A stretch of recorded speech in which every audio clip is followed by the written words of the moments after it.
It's me, Austin! Oh, son of a bitch! What? It's me, Austin! It was me all along, Austin! More teens are having luck finding summer jobs. Did you like it?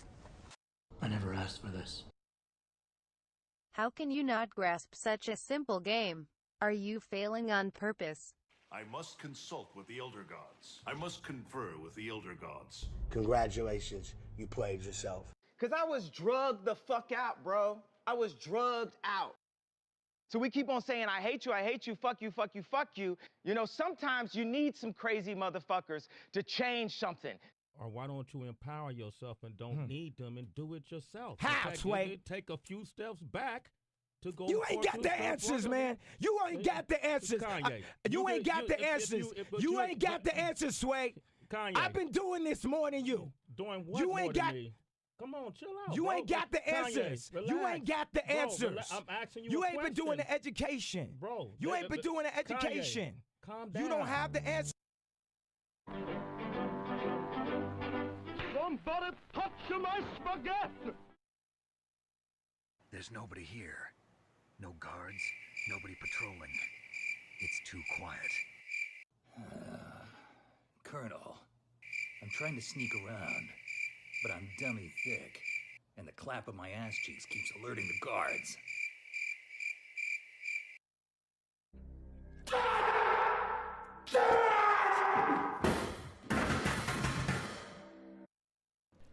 Hey, Green Skull.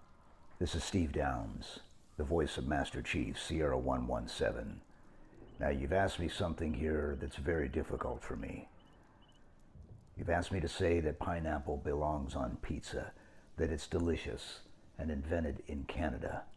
And Hawaiian pizza is my favorite food on the Citadel. But Green Skull, I have to be honest with you. That goes against everything I hold dear. I think pineapple on pizza is an abomination. However, if it's okay with you, I guess it'll have to be okay for me. Finish the fight, Green Skull, and easy on the pineapple. Master Chief, out. Hawaiian pizza is my favorite food on the Citadel. By far the best clip I've ever added to this sad, sad soundboard. Yeah, I wasn't going to stream today. I was going to, I don't know, go back to sleep. But instead I said, you know what? I'll push that instead. And, yeah, I mean, we could make a little bit of progress, I guess. And then, I don't know, after that we can move on. Let me get CJ out of here. Yes. No. Yes. No. What the fuck? Oh, God. Something really weird happens when I do this like this. And I'm not sure why it does it. The Elgato really does not want to accept an output from an HD PVR2. That's just kind of not something it was intended to take. My Elgato already acts weird because of how I switch scenes. So there we go. Okay. I was a little worried for a second there, but then I remember that's an easy fix. As long as it, I forgot what I was even gonna say.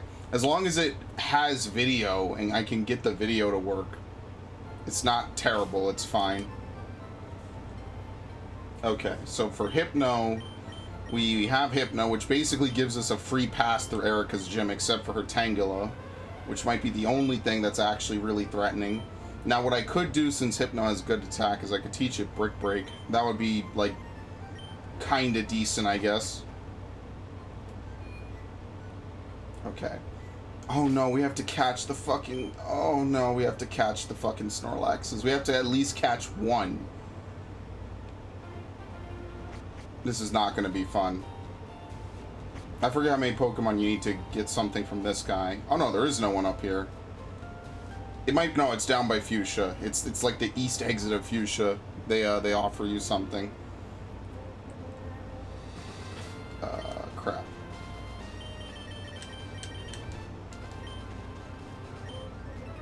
You're gonna have one hell of a time leveling up all these Pokemon, I'll tell you that. But yeah, this is like the most fun I think I have when running through Kanto games. Is like you get this little bit of free roam. Now, normally you would probably not take advantage of any of it. But it is a pretty cool portion of the game. Like I said, it's the one I look forward to the most every time I play a Kanto game. I mean, in these games you have like the 4, 5, and 6 islands, which are cool. But this is by far the one that really takes the cake, in my opinion. You get a little bit of a good feeling just kind of free roaming, which is something you just don't get in Pokemon games like almost ever again.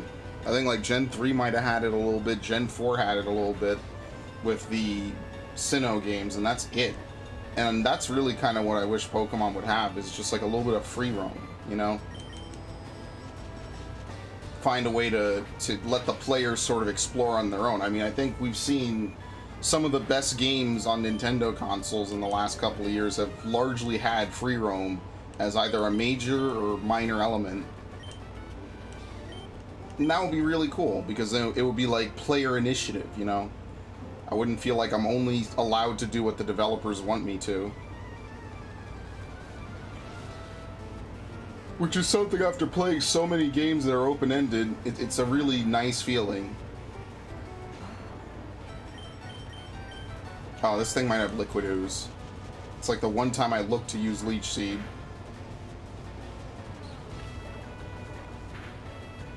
So this is one of the few times being Grass Poison actually works out, because can't get poisoned. I don't know, I was trying to think of something really epic to say, and then I kind of stalled out mentally. It's just that Venusaur is just like a really, really bad move pool. I think that's my one gripe about using it. Just, this line has a really, really bad move pool. It doesn't have a lot of coverage. It just has a couple niche moves that are really situationally good. That's why, like, if I run through Fire Red, Leaf Green, usually I don't pick Bulbasaur because there's not really much to do with it. Because, again, Grass-type Pokemon are just unfortunately not that good.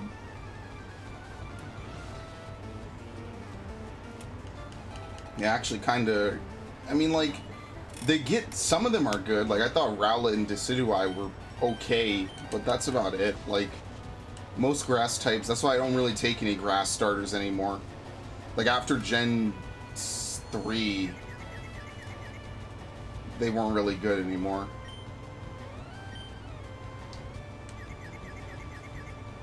Thank you. I was gonna say, 50... Like, has a Supersonic missed yet? Maybe, like, I think one did. One out of, like, the 6 that I got in the last, like, day or two. Alright, but we do need to defeat Erica, unfortunately, early, because this Venusaur will, or this Ivysaur will start to disobey. And I'd rather not sideline him while everyone else jumps up in levels.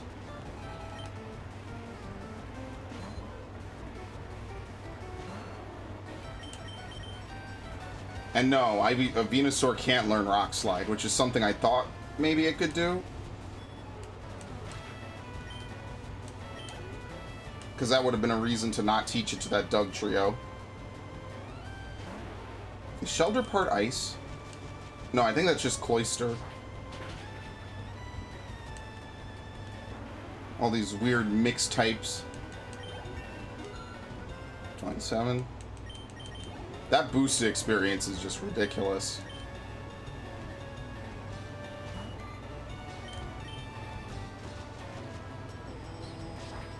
But that's why you need, like, good coverage, because if you run into anything that resists Razor Leaf, it's just like, no, it's not gonna work. You're just screwed.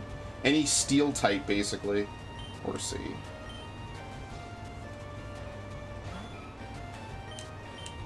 So I'm kind of annoyed, because, like, Magnemite is, like, steel and it floats. I think it has Levitate. No, I think it has, like, Magnet Pull.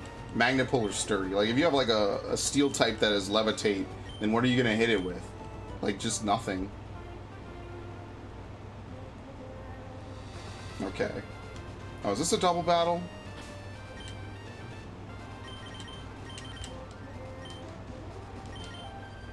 Hey, Jess, if we win, I'll marry you.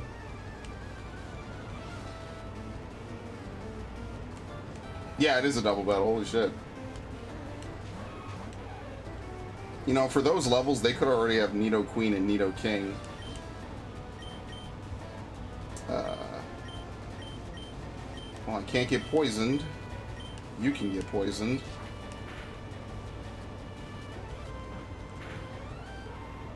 Completely taken out back.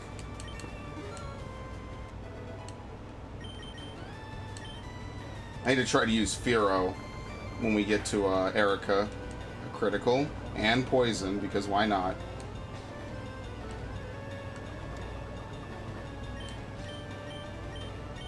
It's gonna do the same thing.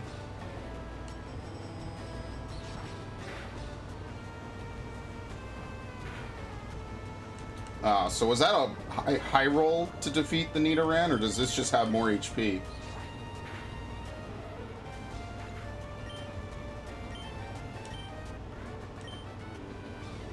But why?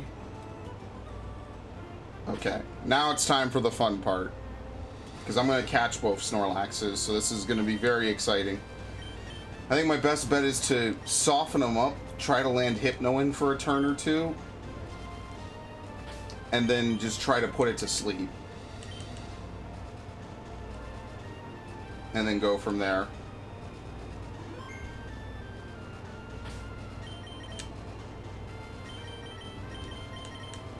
Oh boy. Do you use the Poké-Flute from the menu or from an interaction?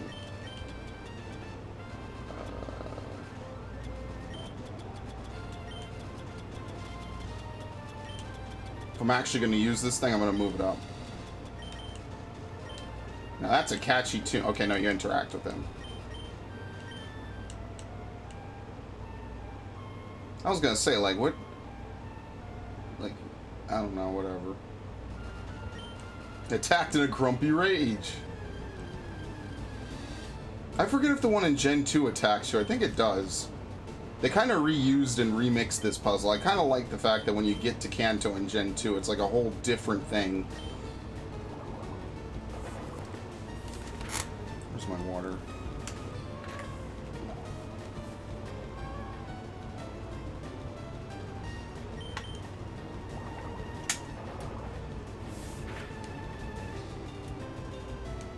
And this is why this gets annoying.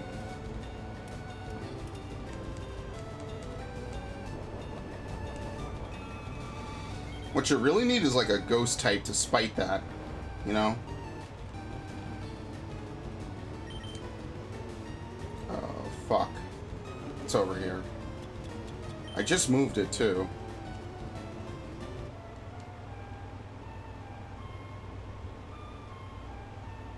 So yeah, we never need to use an awakening again.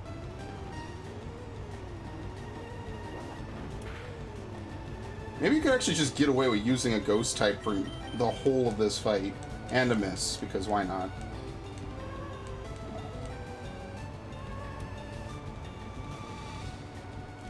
So this is like a typically bad fight with Snorlax. He just gets away with doing whatever stall he wants to do, and just literally goes to sleep every single time.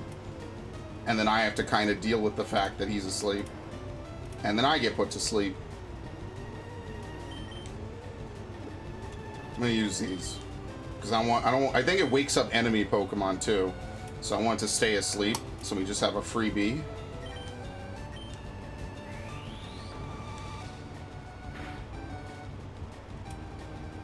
Fast asleep.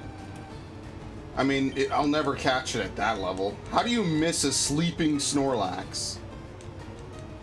Right back to sleep.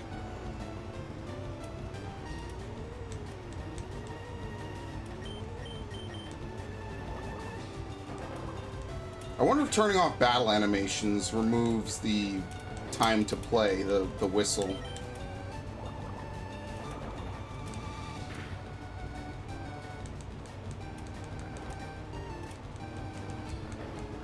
Nice.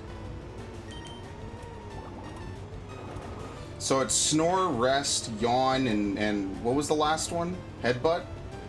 Yeah, I think so. Snore, rest, yawn, and headbutt.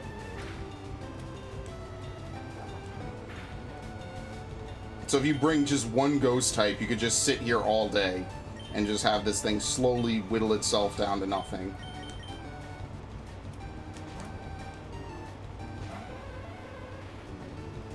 Oh my fucking god. It's like actually the worst thing it could have done there. Damn. The one time I was like, let me use that. Do I have Brick Break? Oh god, this is gonna do nothing.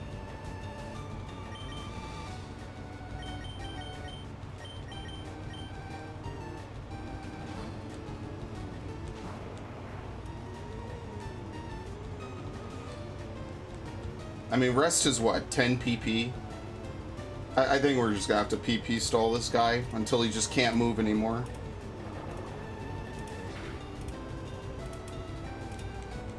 It's like a 25% chance he uses Snore, because the AI actually randomly selects what it wants to do.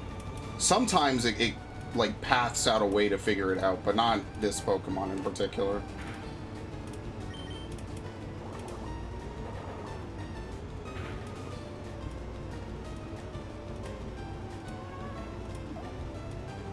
If only I had Synchronize, that would be really good here too, just to put it to sleep as well. Ooh. Alright, I gotta kinda go for it here. Like, hopefully he does something like Snore or something like that. Yep. Now I need to land this Hypnosis. Okay. This would be like the emulator soft reset point. Although now his Snore can actually work, but whatever. You know, you gotta take the good with the bad a little bit. Man, there's only 2 of these in the game anyway, so of course. You almost could not ask for a more ideal catching scenario.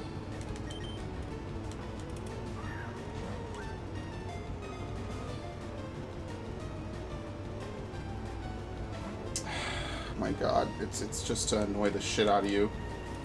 2-turn wake up.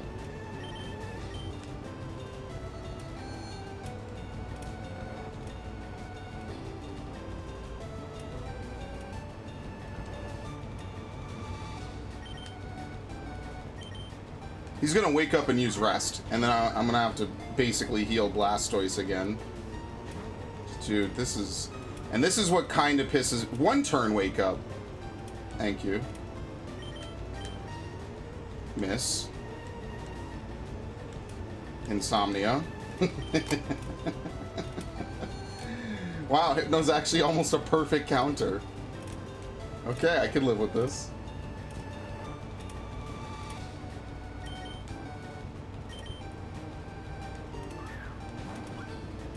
These Gen 3 catch rates are just not fun at all to play around.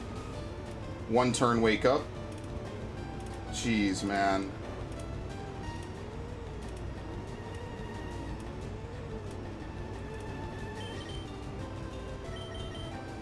Can we use you?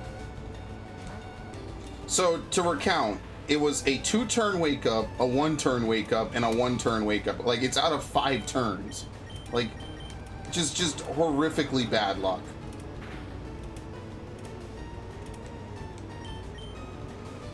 Of course, a miss. I actually should keep count of how many times it's gone to sleep. I totally haven't. This is like 6 or 7. So he's got to be getting a little bit closer, right?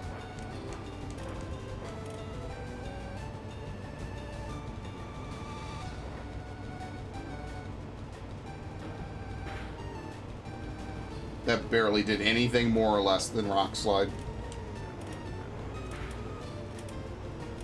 And that was like half my life bar. Like, you have to have a tanky Pokemon to do this. There's no way around it. You have to have someone who can tank hits. If you can't tank hits, you're screwed.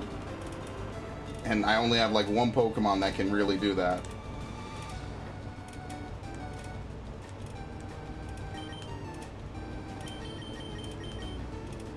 I gotta heal it anyway.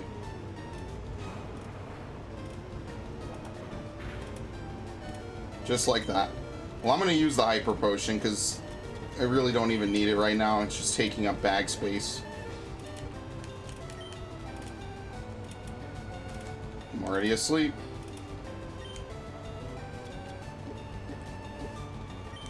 For once, not waking up right away has its perks, right?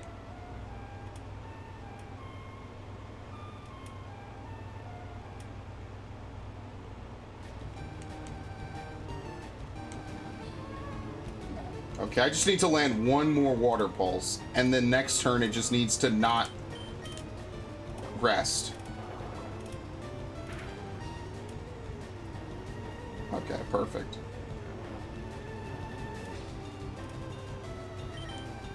And then this turn it also needs to not rest.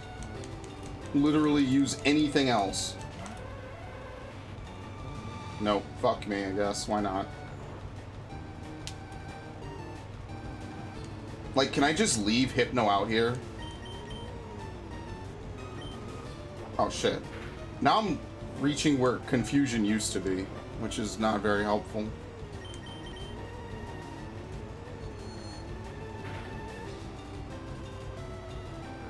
I should have taught it Psychic. I don't know why I'm holding on to the Psychic TM. Because if I taught it Psychic, I could get the special drop, or the special defense drop. And then it would be unable to do anything. Just more and more damage just piling on.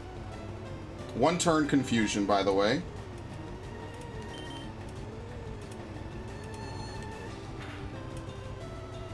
Critical. Hypno Insomnia. Oh! And then it rests. You just can't win. It's legitimately like a 30-minute fight.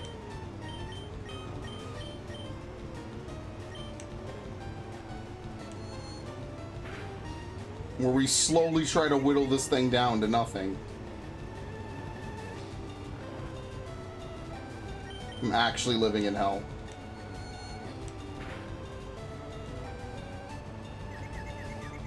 I don't think you can buy Ultra Balls at this point either. Nice.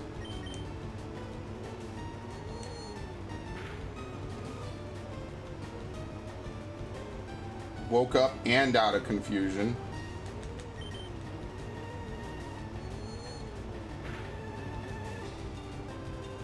Okay, he has to be at like 9 out of 10 or 10 out of 10. And that's my fault for not counting. I legitimately didn't think it would go on this long. He's gonna struggle at some point. And then I'm gonna miss the hypnosis to put him to sleep so he doesn't die. And this is exactly why I didn't catch Mewtwo in Let's Go, because it's basically this on a 5-minute timer, but every one of his moves is designed to knock you out in one hit. Nice.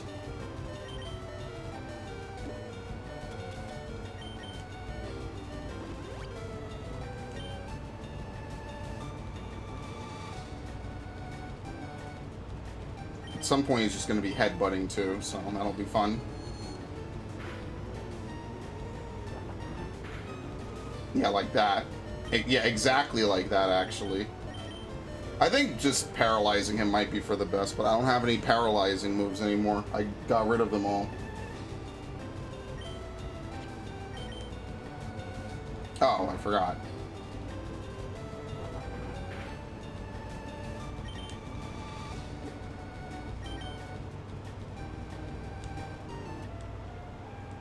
I always love how I'm asleep. It's never a one-turn wake up.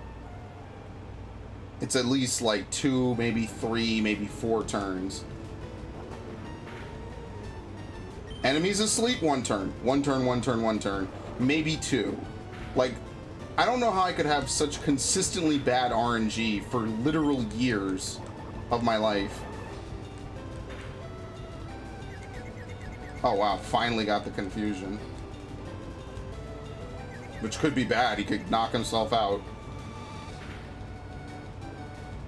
Oh, fuck. Well, I'm probably gonna have to redo this anyway. Why even pretend? Okay, that's actually the first time I wanted that. Oh, God.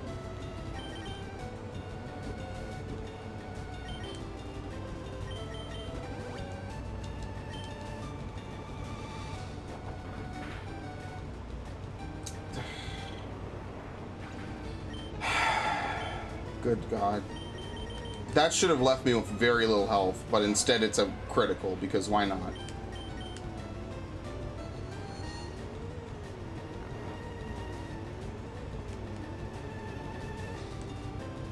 Just, how could...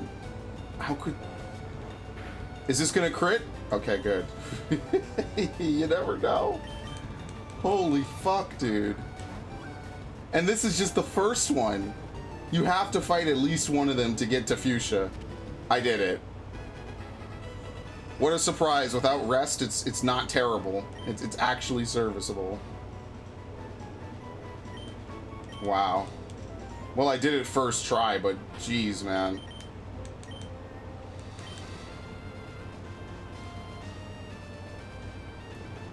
Like, that's distinctly why I do not like trying to catch the Snorlax. It's very annoying. Okay. I think this is the guy who wants 30. Yes. 33. So I only need 7 more to be able to get the other thing. Our items on the ground that may be hidden. Okay.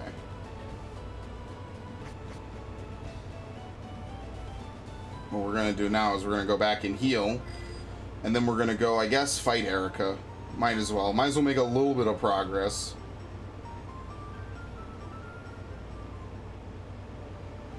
Yep.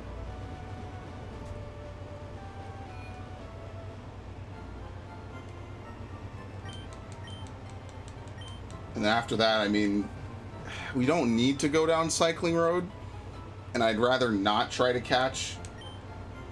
Oh, I need Cut to get to Erica. Oh, no, Diglett is Cut. That's right. So we could go down the long, scenic route, or we could go the normal way that, like, everybody else goes. Ultimately, both are best, because you get the most experience and level up, but only one of them is actually, like, really helpful.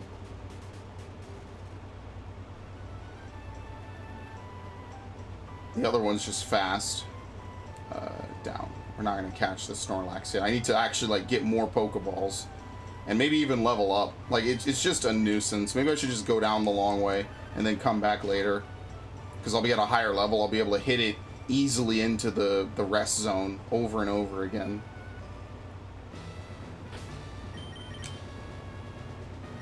Okay.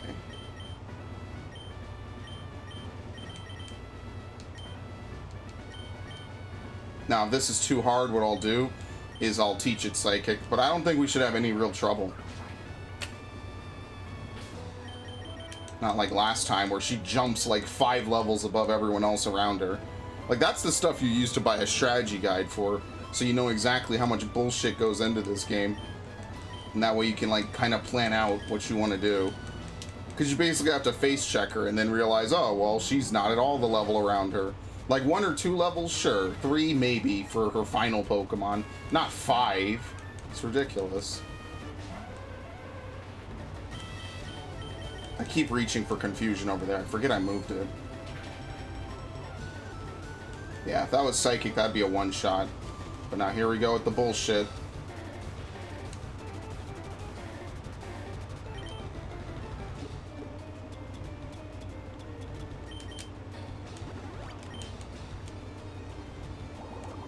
Shouldn't be that bad.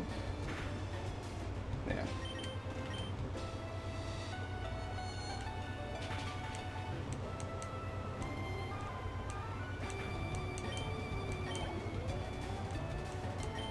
Tangela.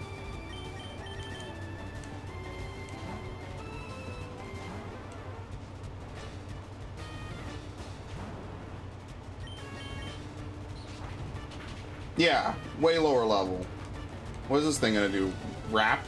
Like, constrict wrap? Like, what does Tangela even do before it got Tangrowth? All these, like, weird... This is the only pure grass type in Gen 1, by the way. The only one. Everyone else was grass poison.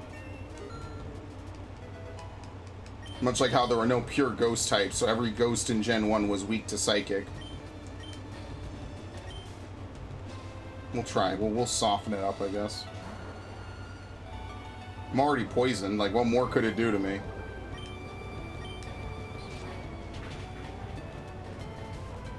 It's a 2-shot.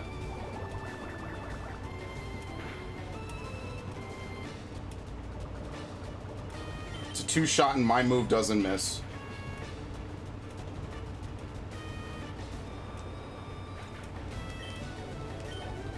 So usually because I play through with Charmander, this is just a easy gym. There's nothing even to really remember about it. It's just a guaranteed sweep, basically. Strengthen it out. Giga Drain? Yeah. I don't even know who I want to teach Giga Drain to. Yeah, he'll be fine.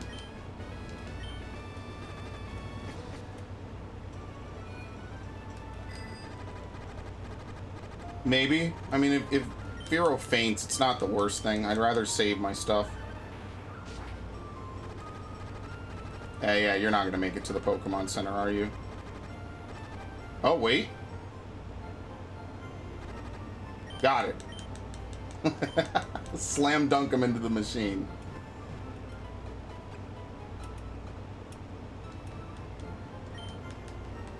Gotta love it.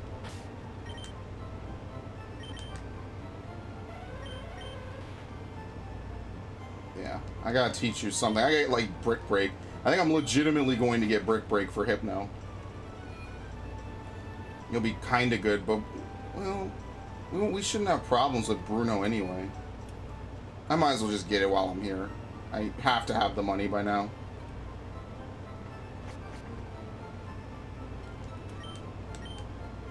I gotta figure out where you get the amulet coin from.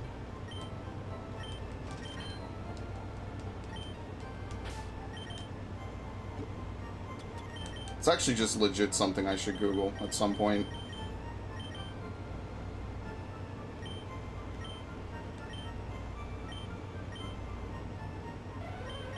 Get rid of disable.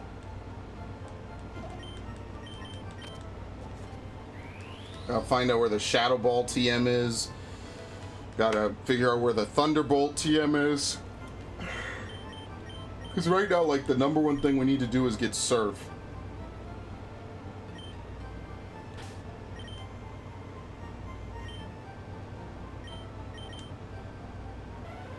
I feel like I've Googled this exact thing before, too. Because I actually don't remember where it is. It's gotta be, like, behind something really dumb. Because when I go down the east side of Kanto, I kind of want to use that while I go down it.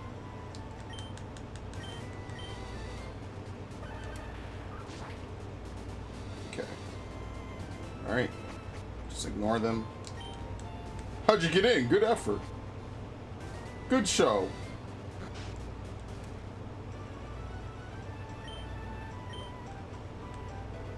Alright, HM2.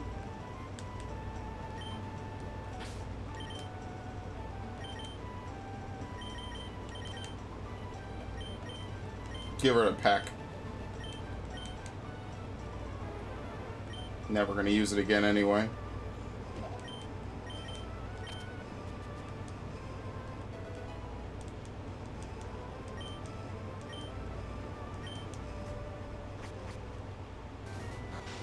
I mean, at least now the nice thing is that we could just go pretty much fly however we want to most locations.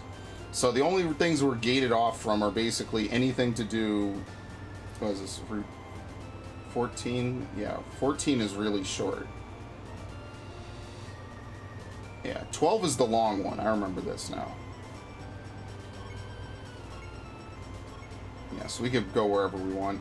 This is actually not nearly as long as it looks, which surprises even me sometimes. 21. So what is it? 22 roots? 23. Okay. I mean, what do we even do?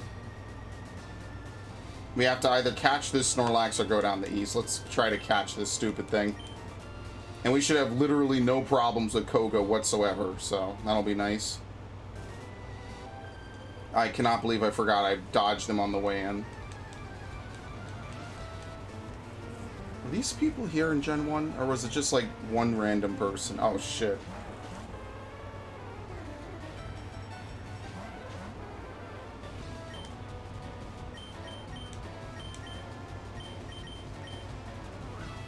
So, yeah, Rapidash is pretty fast.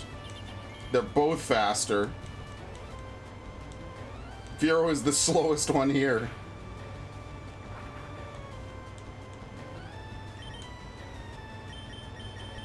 Alright, we get to do this.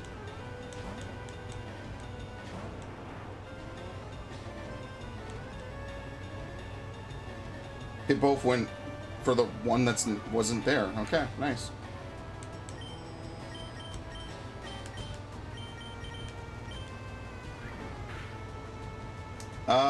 Will it be a KO? I don't think Stomp will be a KO. Okay, it definitely won't be doing that.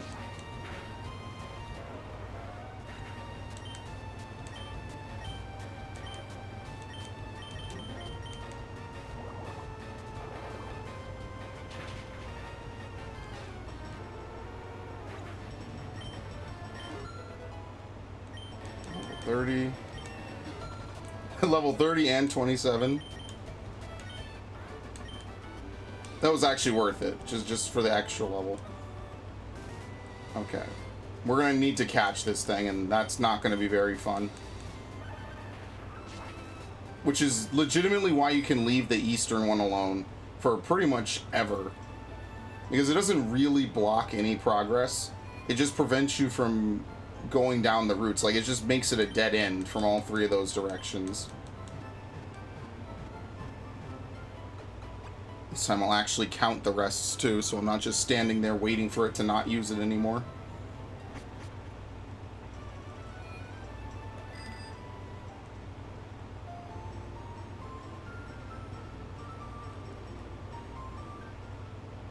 Okay.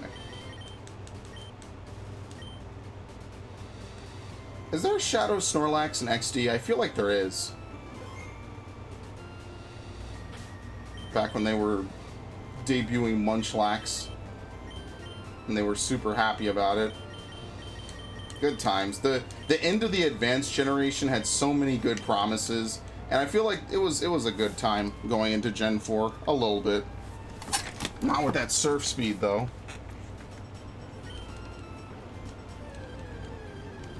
Surf speed in Gen 4 was awful.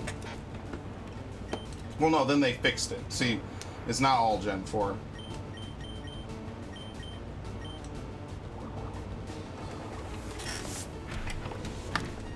That's why Platinum is one of the better definitive editions.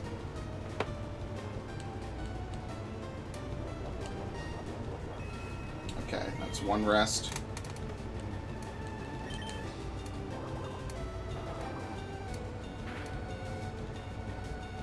That means he did rest preemptively on his first turn.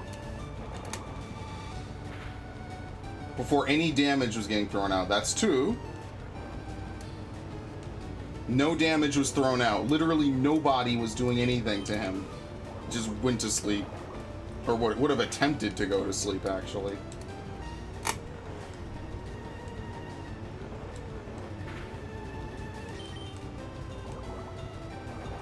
I really gotta get Surf. But I mean, by the time you do this, you can only use Surf on one of them. After that, it doesn't matter.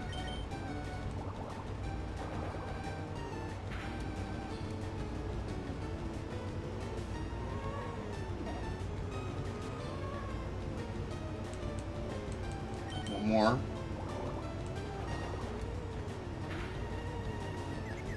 Oh, no, now.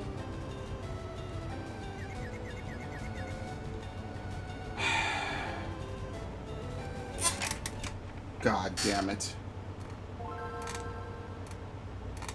I knew it. As soon as I saw it, I'm like, yes, this is the time where the game is going to make it hit itself.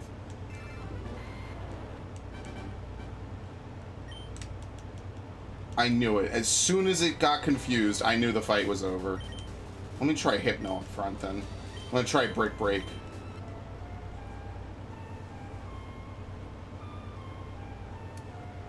As opposed to trying to blast through its massive special defense, which makes no sense. Let's actually try to use something super effective.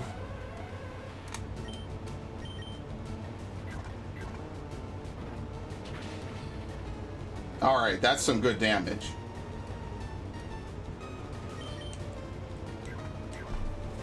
I'm gonna try to land 2 Brick Breaks and put it to sleep.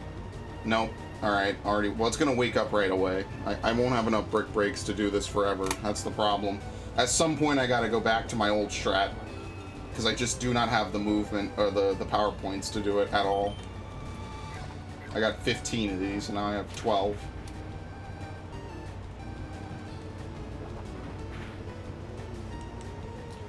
Oh my god.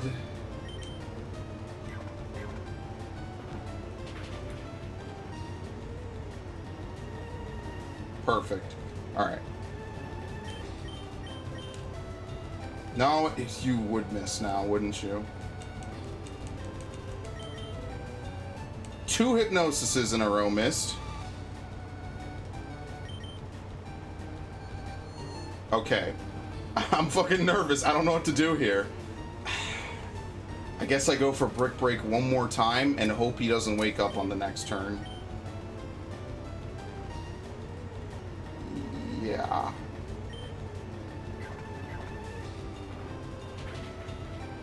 God fucking damn it, man. This piece of shit game. I knew it too. In my head, I was like, go for confusion. It's safer. Go for confusion. It'll probably get it in the red. I'm like, no, it's fine. It'll leave it with a little smidge. Nope, critical hit. Oh my god, this game. Please. Just once. I'd like something to go right. Just one run. Don't high roll a fucking headbutt, please, and just you need to low roll both headbutts. Do I have an X defend? Fuck yes. 1.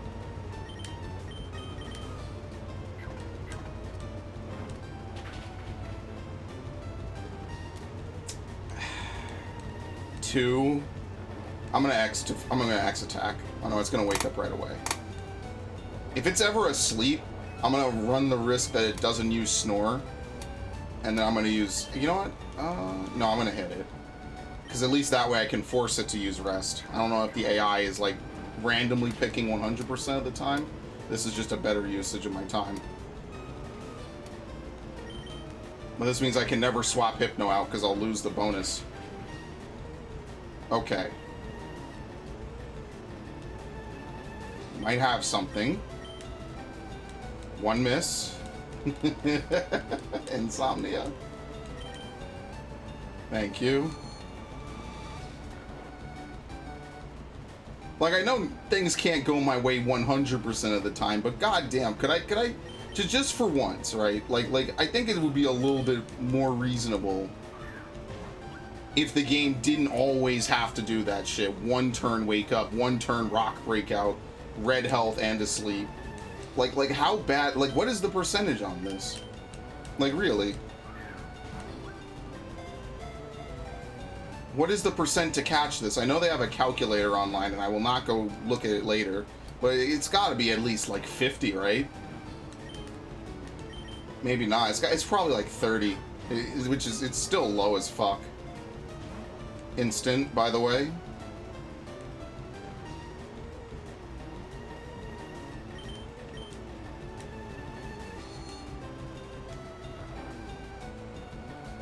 Yeah, you know what you probably do for this thing?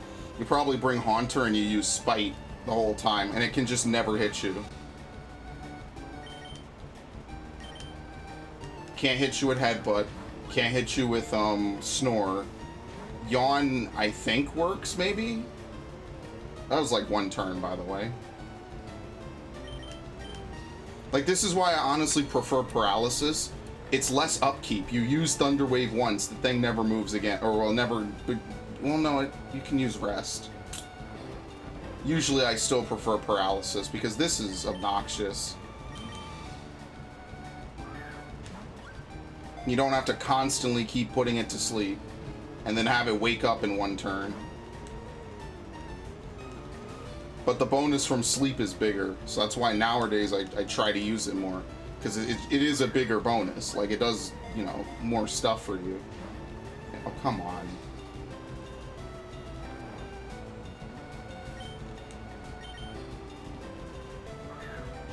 And you know damn well I can't hit this thing again.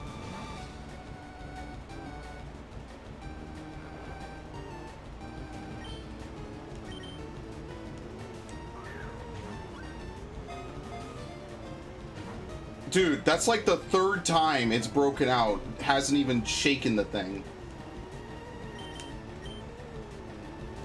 I'm gonna run out of Pokeballs this time. That's what's gonna happen.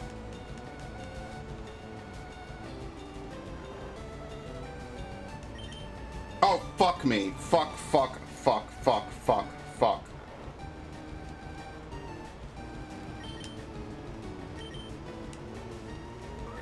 I pushed right and I didn't wait to see if it moved the cursor. I fucking...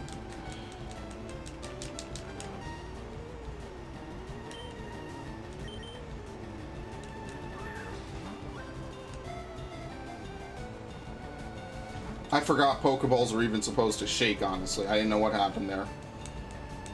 Jesus, man. I'm gonna run out of Pokeballs.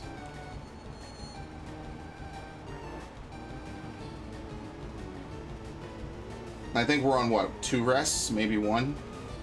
I think we're on 2. And now I gotta heal after this anyway, because it's gonna headbutt me for 1 shot. I'm kind of counting that it wakes up and uses... Like, this is bullshit. I'm not enjoying myself right now, at all.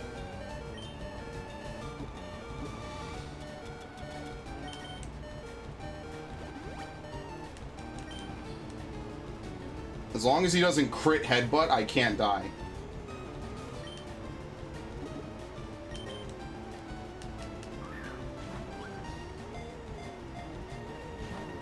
Oh my god.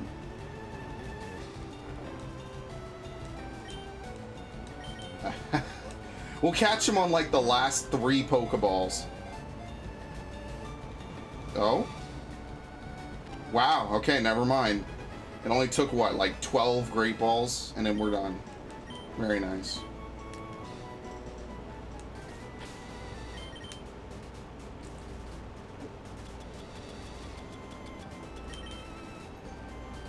What?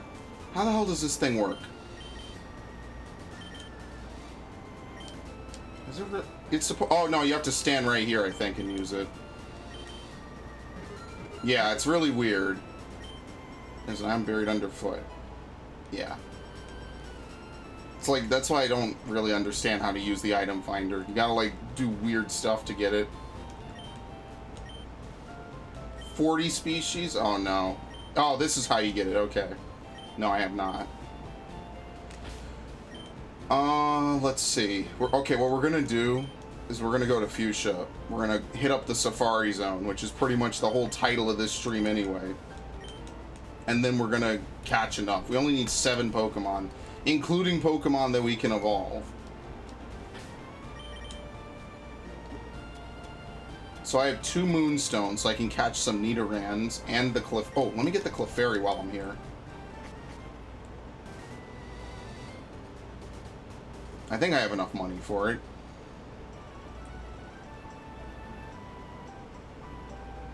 Because Clefairy's an easy Moonstone.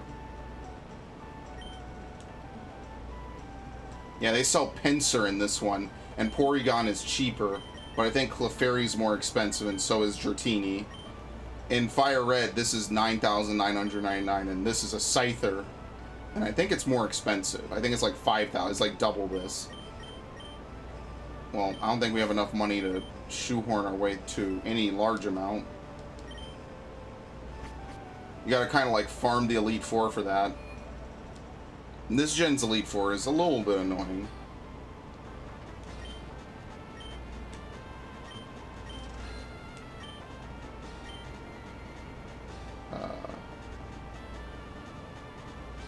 Yeah.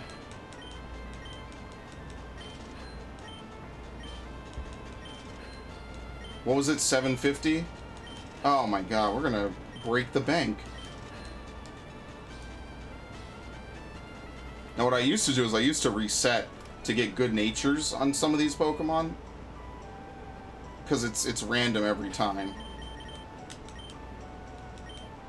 I'm probably not gonna do it here. That'd be pretty great. Woke Marky, what's up? How's it going? Welcome to the stream. The Pokemon stream, at least. I'll be taking the Clefairy. I'm not resetting for it to be any better than this. That would be nice if it was like a modest nature. That would be pretty cool. Modest or timid. Oh no, it's in the thing.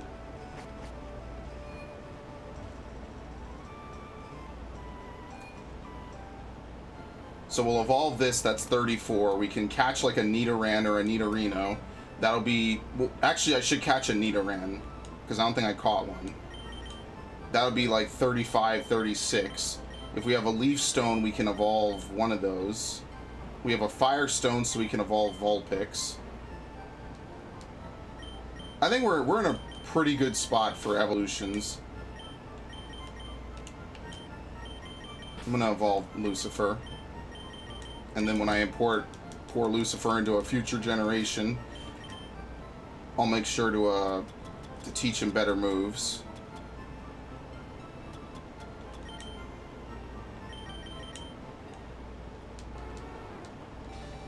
And then after this, we'll I only need maybe what, 5 Pokemon? It depends what I get in the Safari Zone. So the first thing I'm going to do is I'm going to prioritize getting to the end. And then after that, I'm going to just try to get as much as I can, including like rare Pokemon and stuff. I forget what the actual numerical calculations come out to. I think it's better to just throw Pokeballs constantly, as opposed to actually like throwing rocks and stuff. Because rocks make them easier caught, but easier to run. And I don't know, it's never worth it to throw bait. It's kind of a bad idea in general. Then we'll fly back to Celadon, we'll get the amulet coin, and then I don't know what we'll do after that. Okay.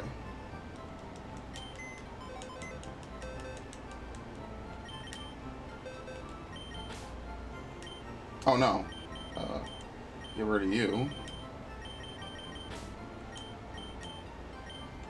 Get rid of you. Probably gonna get rid of Dugtrio, but I don't really have anything to replace it with at the moment. So we'll just probably keep it. I don't remember when Ghastly evolves. I think it's like 21, so I'm not even gonna bother with it. You might even be able to catch a Haunter later. And then if we get enough money, I'll buy a Pinsir. I think I need, what, like 40,000 to buy a Pinsir? It's 500 coins per 10,000. So that's kind of a horrible exchange rate, but I think it's serviceable and I can get away with it. Oops. Let me give you... I don't have a Twisted Spoon yet, so you can take the leftovers.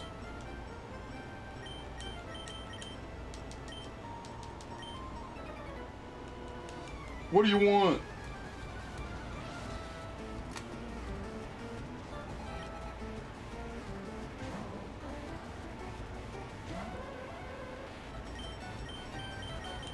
If only Sandshrew like actually learned good grass type moves. I think the most it learns is like maybe Mud Slap. A lot of these Pokemon in earlier gens had just really, really bad movement pools. Move pools.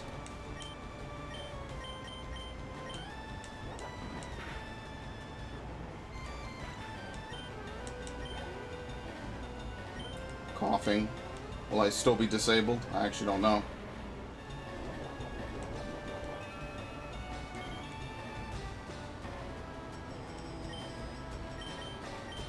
Yep, okay. I thought disable wore off whenever the Pokemon that did it went away. Or gets fainted or whatever.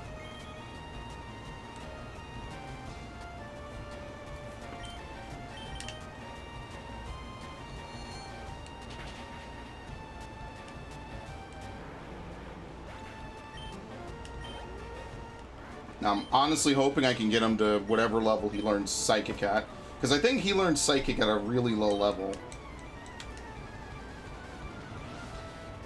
And then that way we could use that on Koga.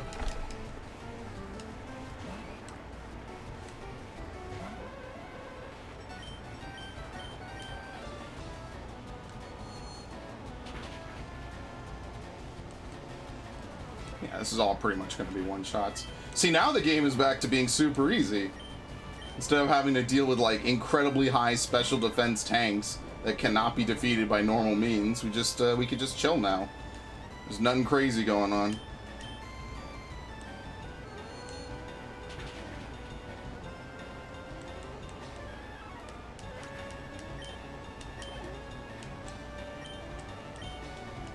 Might be like 36 for it.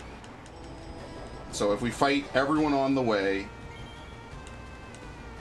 get the amulet coin, we could run in reverse up routes, was it 15, 14, 13, and 12? And half of 12 that I haven't done. Get the super rod from that, because I don't remember where the old rod and the good rod are, just because there's no point in getting it. Stop increasing your attack, please. Should have given the calcium to him. He needs it. Just awful stat spread. Just absolutely awful.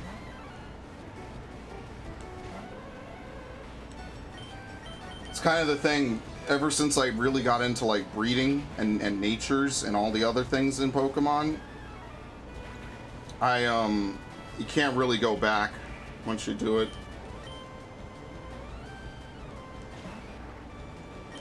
Once you get into it, you're kind of screwed, and you start to see how bad certain natures are in everyone else, and it's just awful.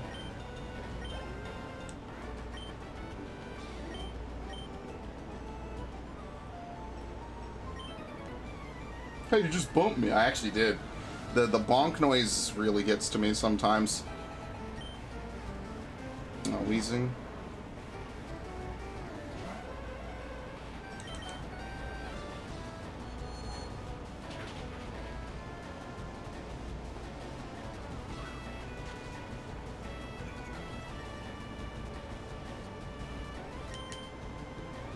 And that's the fight.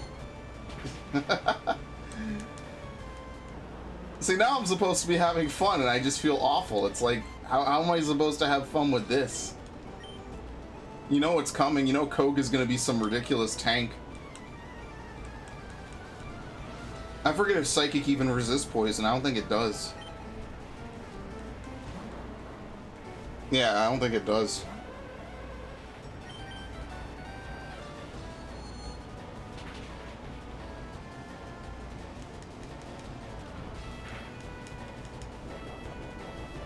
We're gonna be seeing that animation a lot. But I mean, it's worth it, right? Like, getting that little bit of minor healing is very nice. It's very helpful.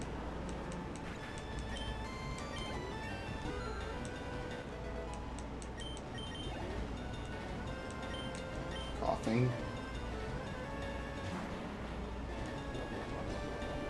Then I guess the next time what I'll do is I'll look up where the Thunderbolt, the Steel Wing, and the Shadow Ball TMs are, and then that way I can kind of round out everyone's coverage. And then we can actually finally use Jolteon, which would be nice.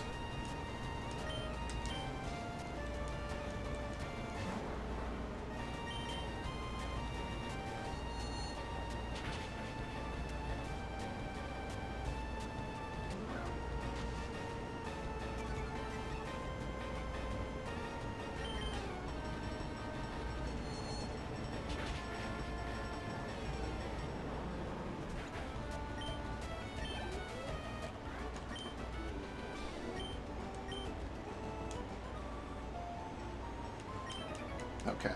It's all a bunch of Pokemon that are weak to Psychic, which is nice.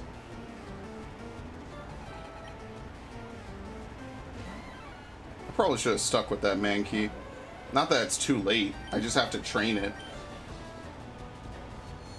I think 50 Pokemon is for the experience share then.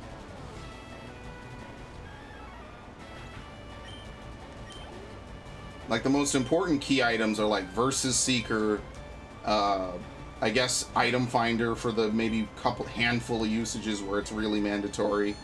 The bike, the rod, TM case. Everything else kind of just gets pushed to the bottom of the inventory because there's no real reason to use most of it. What's even in here, honestly?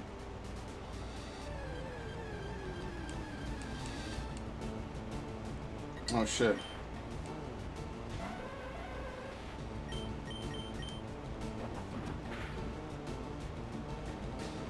I'm gonna try to catch this.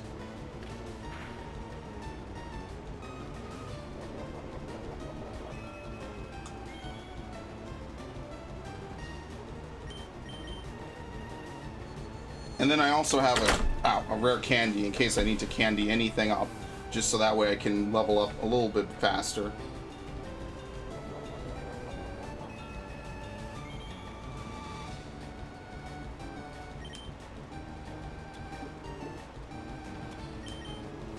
One Great Ball. Just one. Only one Great Ball left. Okay. See, normal Pokemon catch rates are great. Put them to sleep. It's amazing.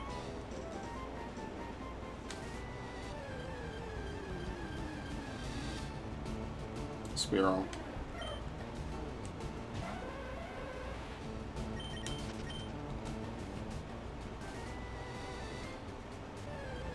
See, they made this into like the Pokemon walk place, the Pokemon path in Let's Go, because Let's Go doesn't have a bike. I'll actually try to catch this. You think Brick Break is a one-hit? Probably. I don't know what's more damage, Confusion or Brick Break. Yeah, probably Brick Break. Which is weird, because ships from Vermilion have to sail out, and there's no obvious place where they can sail out from. There's no, like, drawbridge or something? I mean, if you take this literally at face value, it's just a path on water that ships are supposed to bypass somehow. And I hate to, like, look super into it, but it always kind of, it bothered me as a kid. It's like, how the hell does that even work out?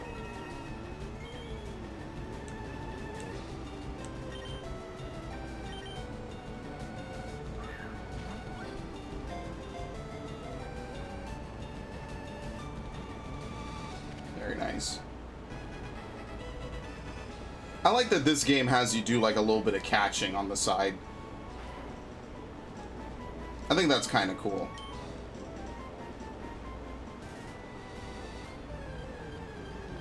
Because like every other Pokemon game, you can pretty much just bulldoze through everything without a care in the world.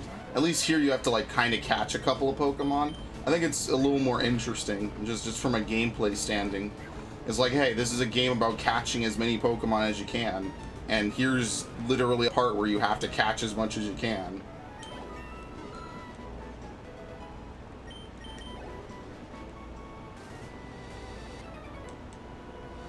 There's no getting rich quick and battling kids, so you battle a kid.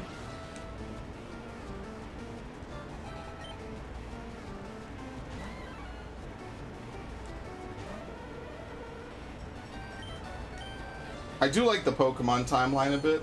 I think it's cool that it's like almost 20 years of lore and world history, but nobody ever ages or dies early. Well, no, Red and Blue seem to have aged by Sun and Moon, but, you know.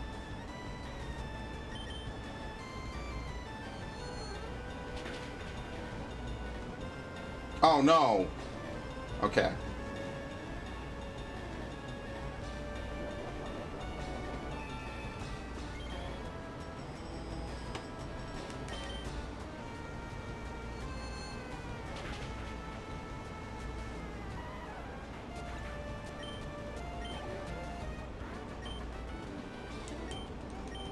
kind of want to fight the other one. That's just like right over here, I think, somewhere. Yeah. I'm not going to fight everyone on the way down.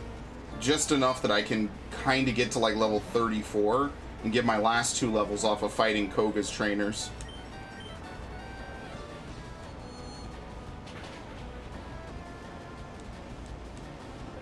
I mean, we're basically out of PowerPoints for Confusion. Was he using? Wait, what?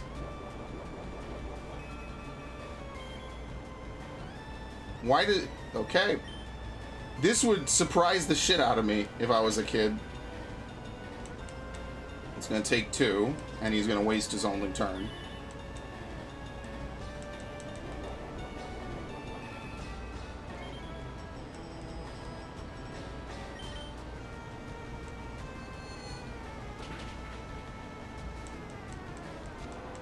Well, I mean, guess what? It's a free page to fill in, you know? That worked out amazingly. Justified the whole fight.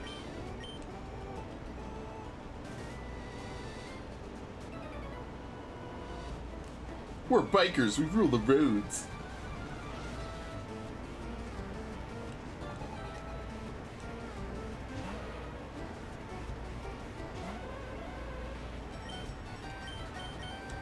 I'm out after this. I'm just not gonna use Hypno. Barely even did anything.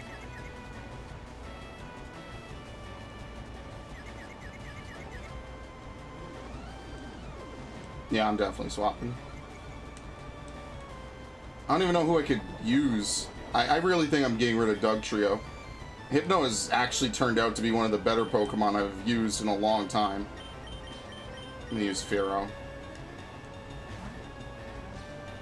Using like a completely different group of Pokemon than I usually use to run through this game. No Primeape, no Kadabra, nothing. This is the longest I've seen the opponent be confused, like the whole playthrough. And then a crit. Unnecessary, but cool.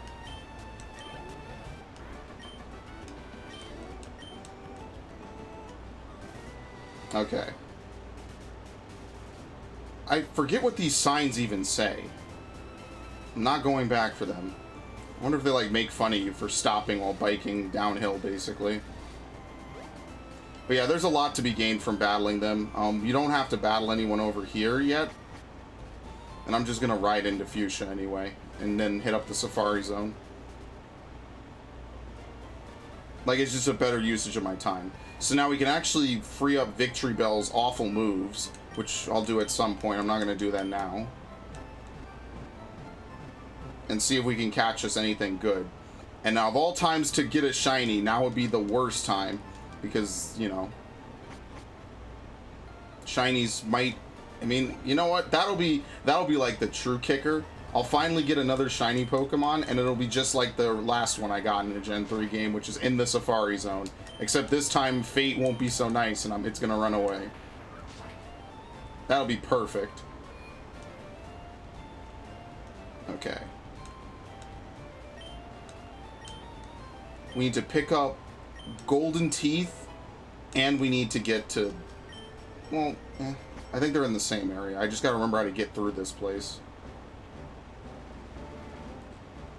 I'm already fucking up. That's great. I just started.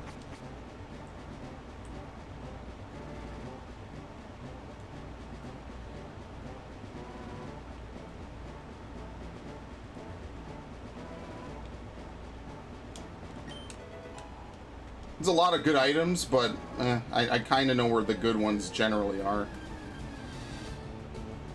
We have a Paris. Yeah, we do.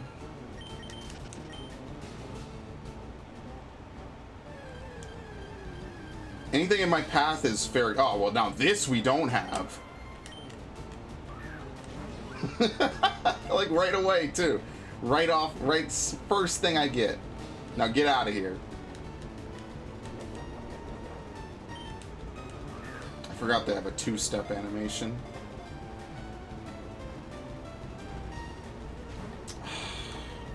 Why do I even get my hopes up? Ever.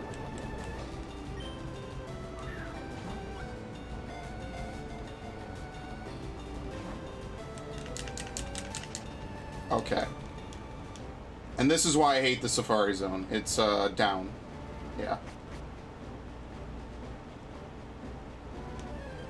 I think you have to go up in this one, and then go around. I just need, like, maybe 4 or 5 Pokemon. A Nidoran that's, like, level 30 would evolve right away. That would be really helpful. That would be, like, a really good catch to get.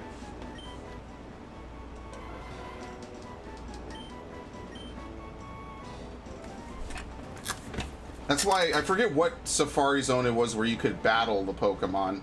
It might have been Gen 6's Safari Zone, the Hoenn remake. Oh, here we go, Steel Wing, nice. I'm gonna probably use it right away. No. There's gotta be like a Nidoran female somewhere. Protein.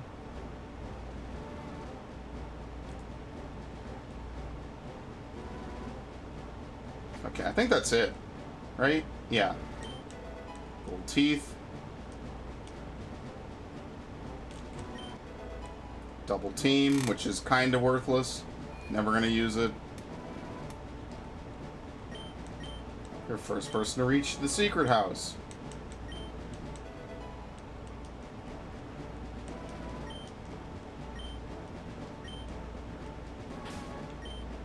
And I still have half, or just under half my steps. Okay.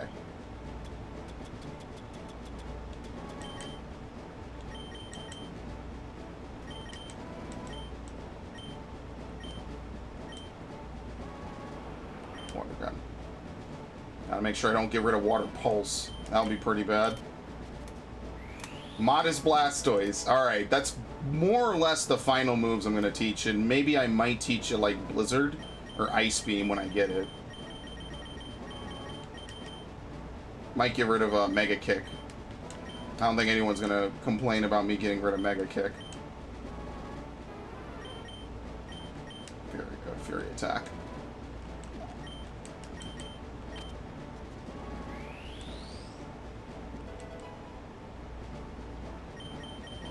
Still have Thief. Hypno can learn it, Dugtrio can... Yeah, I'm gonna leave it. It's fine. Alright, so with the remaining 276 steps, we just kind of see what's out there.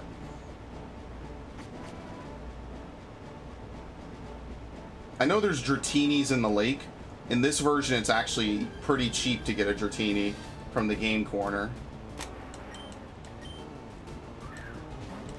You have 26 Pokeballs anyway, so we just... whatever we do is whatever. I like the Gen 4 Safari, where you could, like, customize it with different things all over the place. That was kind of fun. I really did enjoy that. Not the Sinnoh one. The Sinnoh one sucked. I hated the Sinnoh. Just, what the hell, man. But the new Johto Safari Zone was cool. I like how they found a way to take the lore of, like, getting rid of it in Kanto and turning that into a Pal Park, and then making a new one. That was pretty cool. I'm gonna start throwing rocks. I hate luck. If they're gonna run, I'd rather they run right away. This would actually be perfect. I'm not trying to go for speed here. No! Oh my god, shit! Damn it! I did the same thing again. I mashed. I thought there would be like another box where it's like it's watching carefully. I think that evolves with a Leaf Stone. I got like 2 Leaf Stone evolutions.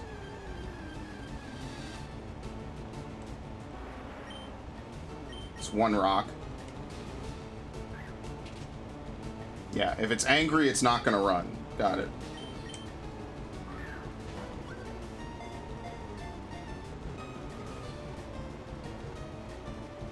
First Pokeball. I forget, do they retain the Safari Ball, or does it turn into a Pokeball? I think they retain it. I know in later gens they definitely do. That's what's kind of cool is that if you catch a Pokemon in Gen 4 with a custom Apricorn ball, it keeps it forever. Oh, this is actually rare for my gen.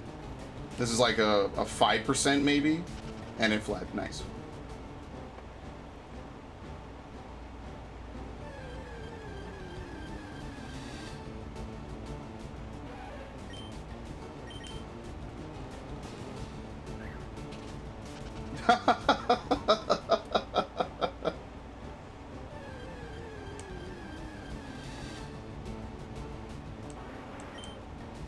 I know there's chance for Kangaskhan and Chansey. I don't know what zones specifically though, but there's a good chance to find one or both of them.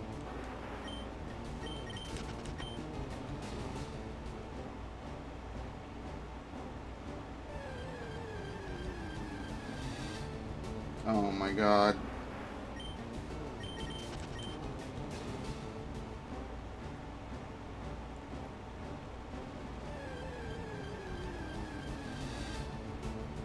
Now we're not going to find any Nidoran. I just need one Nidoran.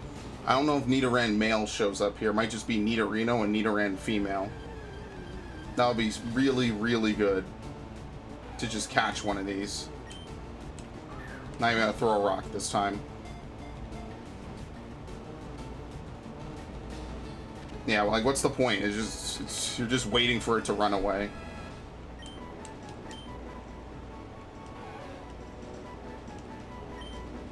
Okay, I wonder if we have like 39 at this point. Oops. Yeah, no, we're over. We're at 41 already. We can go back and get that. That's exactly what I'm going to do before we move on. I want to see if I could get one more Nidorino in like the next couple of encounters before I go back to the previous zone. Try to maybe get like some of the items out of it. If you have Surf, you can bypass a lot of this. But on your first run in this place, you have to kind of, you know, beat it normally.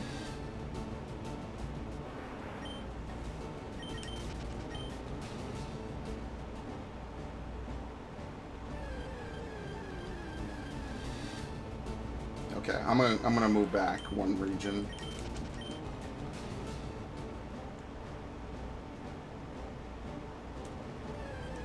I don't think there's any reason to stop at the rest houses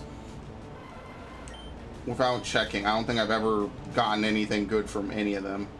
They just eat up steps, which is kind of bullshit. Like defeats the purpose of a rest house.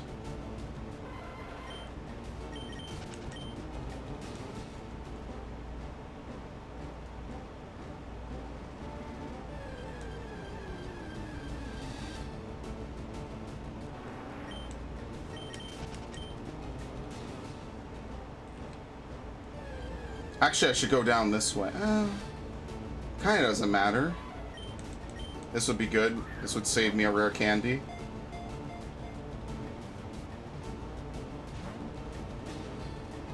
And then, of course not.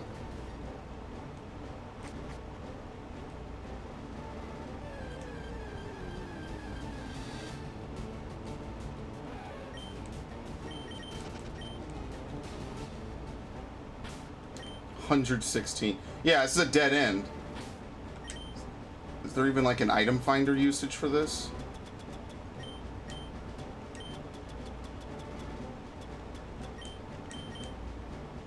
Nope. It's just a flat dead end. And like there's something to serve to.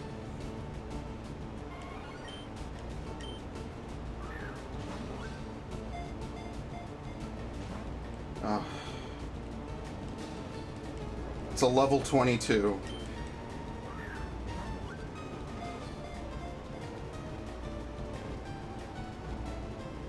Thank you.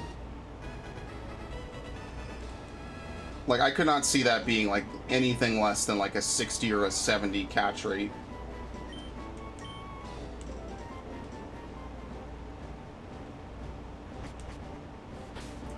I don't know if I have enough steps.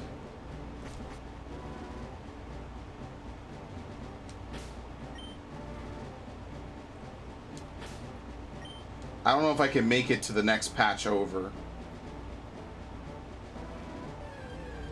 I think I might just be able to if I like really calculate out my steps.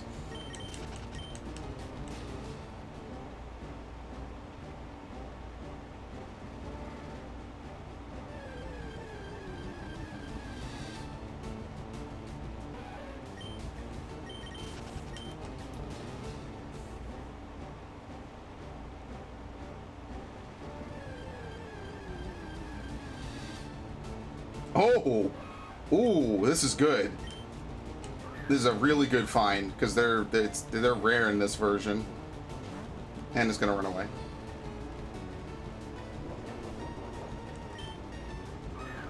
What would be cooler is if like every Safari Zone was like the national park in Johto. That would be really awesome.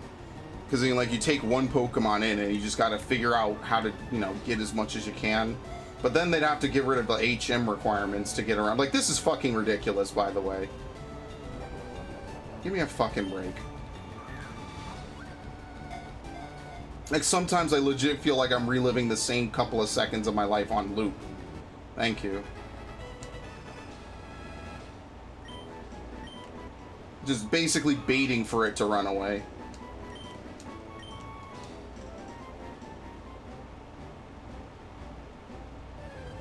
Basically screaming, hey, could you make it run away? That'd be really funny. That'd be awesome. Get out of here. Oh, no. Perfect. Now get out of here.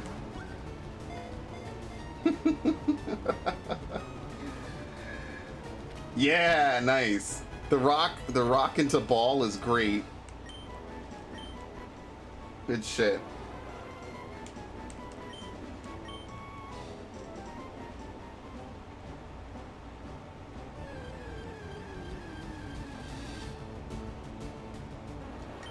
I don't think we're gonna see a Kangaskhan. Honestly, oh fuck. Can I do it? Yes. 17. Sunny day. That may or may not ever be helpful.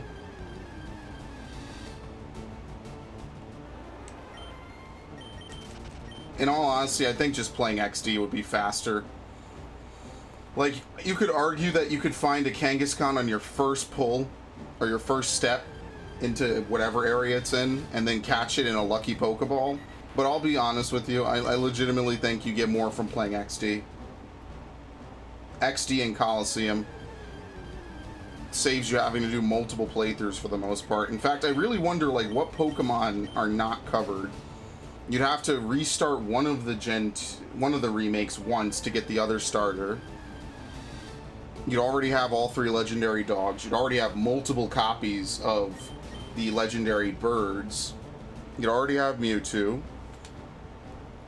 The only thing you can miss are the event Pokemon, which are Jirachi and Deoxys. Because of the stupid e-reader bullshit.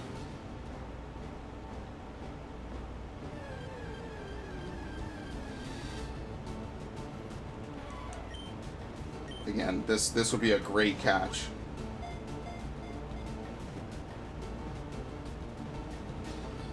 Wow. Alright, I can't complain about it.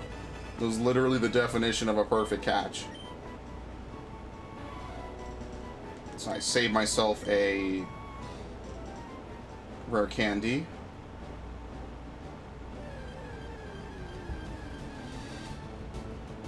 Oh my god. What's even the proper thing to do here? You know what, fuck it. Doesn't matter if I catch it or not. Wow, it didn't run. It didn't run. Its catch rate is still garbage. Wow. Just fucking wow, dude. I'm gonna sit here for 500 hours trying to catch a Kangaskhan. I'd legit rather play XD.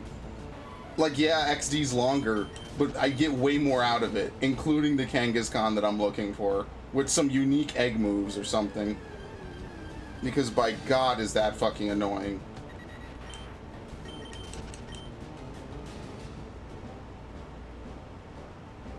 I think you even get a Chansey in one of those games, right? I think that's specifically like the point of XD. Like, Coliseum was to give you a lot of the rare Johto Pokemon, and XD was like to give you whatever they didn't give, and like version exclusives and shit.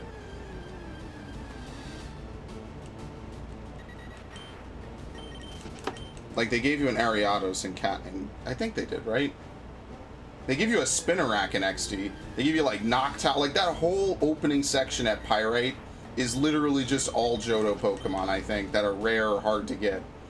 Like, one of the main bosses has a Skarmory, and then they give you like a Metagross at the end, just because. I think a Tyranitar, right? Like, they move into like Gen 3 like rare Pokemon, but it's like, why even torture yourself, you know?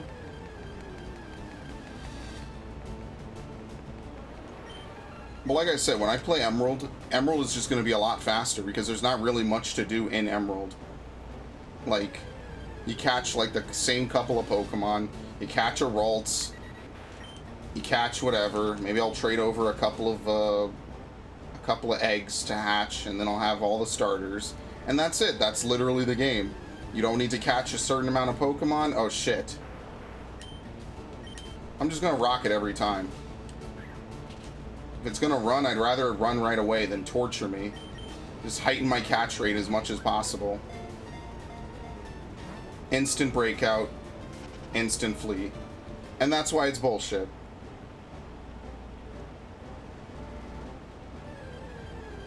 Unlike a probably, oh my god. What's the percentage to find this thing? I gotta look it up after this.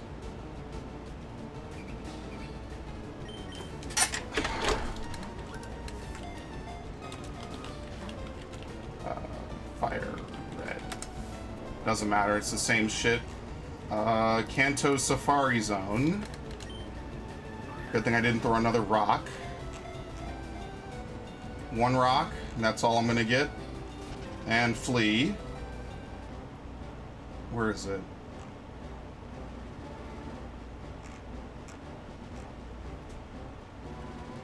There's a catch factor that begins at 100. But okay, each has a escape rate. Oh, each species in this Safari Zone has its own escape rate. Bait cannot reduce the catch factor of a Pokemon below 3, and rocks cannot increase it above 20. Chansey becomes easier to catch after being baited. Oh. Magikarp cannot become any easier to catch by throwing rocks, as it's already at its highest.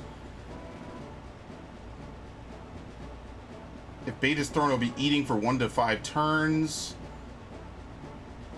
Being angry or eating is mutually exclusive. Whenever a Safari Ball is thrown. Okay, this is a lot of math. Deathslayer2244, welcome to the stream. I'm just trying to catch a Kangaskhan. That's basically what I'm doing right now. We actually, this was actually a pretty good Safari Zone run, in all honesty. I had a very good run of things. I caught more or less most of the Pokemon that I wanted to. So on Kangaskhan,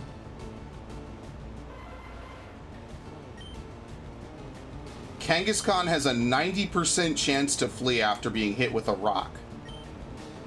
So that's probably why I should not ever throw a rock at it, which is what I did to the last 3 Kangaskhan's. Wow. This, I might actually clip some of these, like, screenshot this. Oh shit, okay. It has a 8.1% catch rate.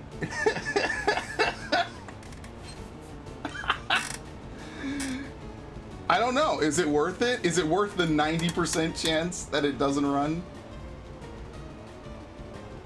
Okay, if you bait it, it goes down to a 10% chance to flee. I'm gonna try this. But this halves the catch rate, which is I don't know, whatever. It's already low. If I don't catch it, it doesn't matter. Like, my rate of catching this almost could not get lower after a point.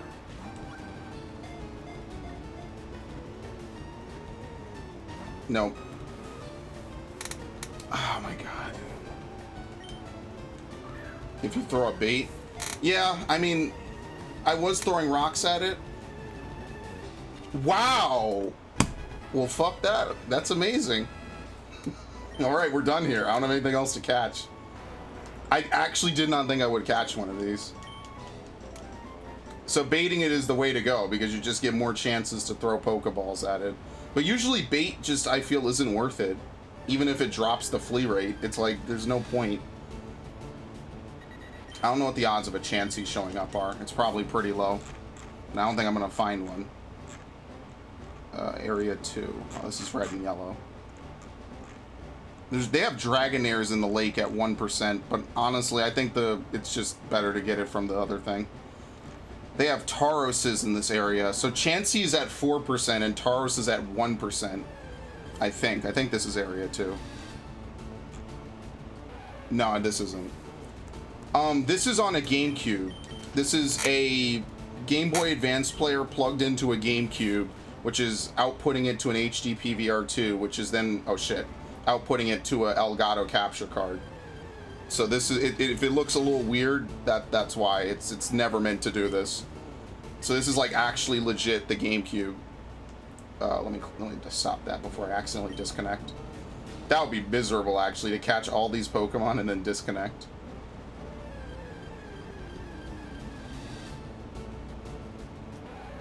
This is not an emulator to I guess answer that. These Pokemon legitimately could be imported, and that's kind of why I do it on the GameCube.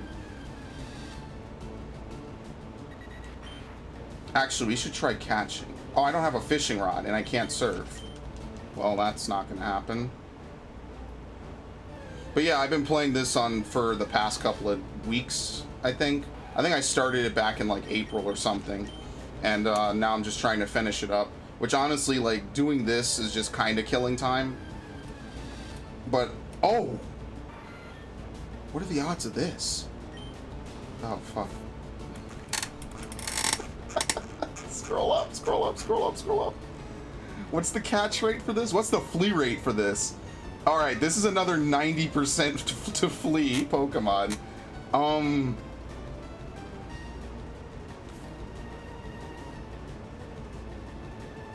Because I have so few Pokeballs, I'm gonna throw a rock. I'm gonna take every chance. I mean, I don't really care about this. This you can buy for free. Like, the only way to get a Kangaskhan is from the Safari Zone. Wow, okay. That's amazing. What starter Pokemon did I choose? Squirtle. It's not my favorite, it's just one that I've never played this game through before with. I think I did it maybe once, I don't know if I finished it. So I said I'll play through with Squirtle. In fact, I can even show you. This is my party currently. I traded over this Ivysaur just because I wanted to. I actually got a Modest Nature Squirtle, which is pretty nice. And I'm gonna get rid of that Dugtrio, I think. Okay, I mean, I'm just gonna throw Pokeballs at whatever shows up. There's no real reason to hold on to anything. Yeah, whatever. I literally just said it. I'm not gonna pretend to not throw Pokeballs now. Imagine this being the thing to flee. You know what? That's perfect. Go right ahead.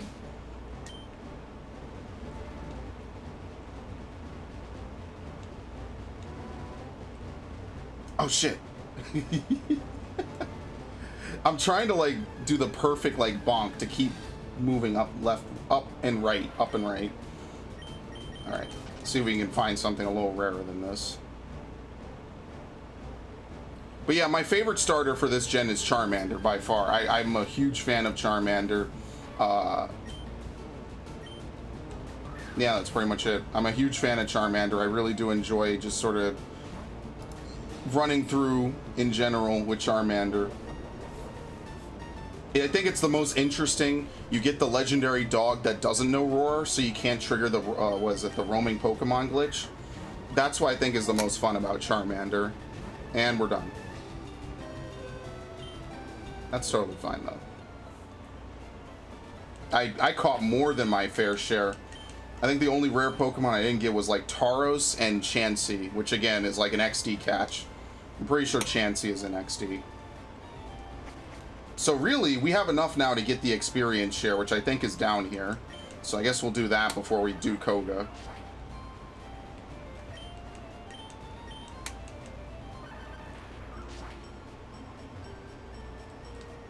I don't know why I just cut those if I was going to do this. And at this point, we have... What is it? We have a Moonstone, multiple Leaf Stones. I don't know if you could buy those. I'm going to go back to Celadon General and see if I can get it. We have one Moonstone here. We could candy... No, I don't want to do that.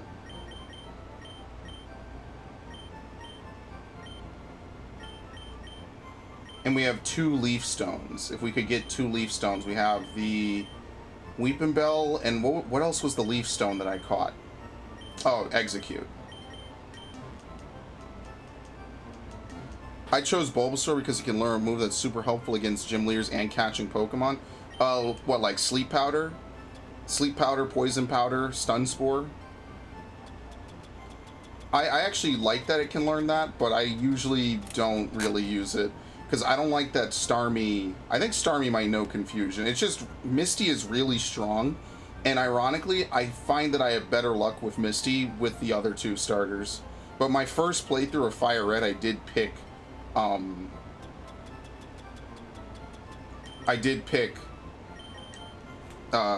Bulbasaur, and I beat the game. It was cool. It was like, oh, you know, I'll pick Bulbasaur. But I usually don't rely... I don't like relying on the Sleep Powder moves, or the Sleep Powder Stun Spore. It's helpful, but it's just not been my thing. I prefer to beat them by overwhelming force, I guess. Like, when I beat Misty this time, it's because flat out my Pokemon were better than hers. But Bulbasaur is helpful. It's just, you know, the psychic Pokemon and stuff like that. Okay. I forget if they actually sell this.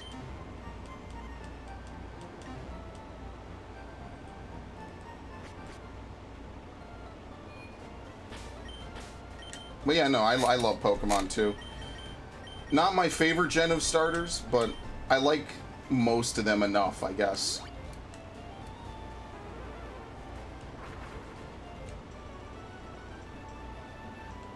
I actually was using Hypno for Hypnosis a few times. I've been trying to fish for that pretty recently, because that is very helpful when you're able to get that off. Sorry, used for catching Pokemon, only like the hard, like very hard ones. Yeah, you definitely do need the status effects, especially in this game. It's very annoying to try to have to deal with Pokemon otherwise. I mean, the catch rates are just so low. What else are you really going to be able to do with it? All right, we need 2 of these. The catch rates are so low on the legendary birds, and I don't use my Master Ball on Mewtwo. I used to, but once I found out about the roaming Pokemon bug, I said no, I have to save it for that. Bulbasaur can also learn False Swipe? Oh crap, then he's a great catcher. That I did not know.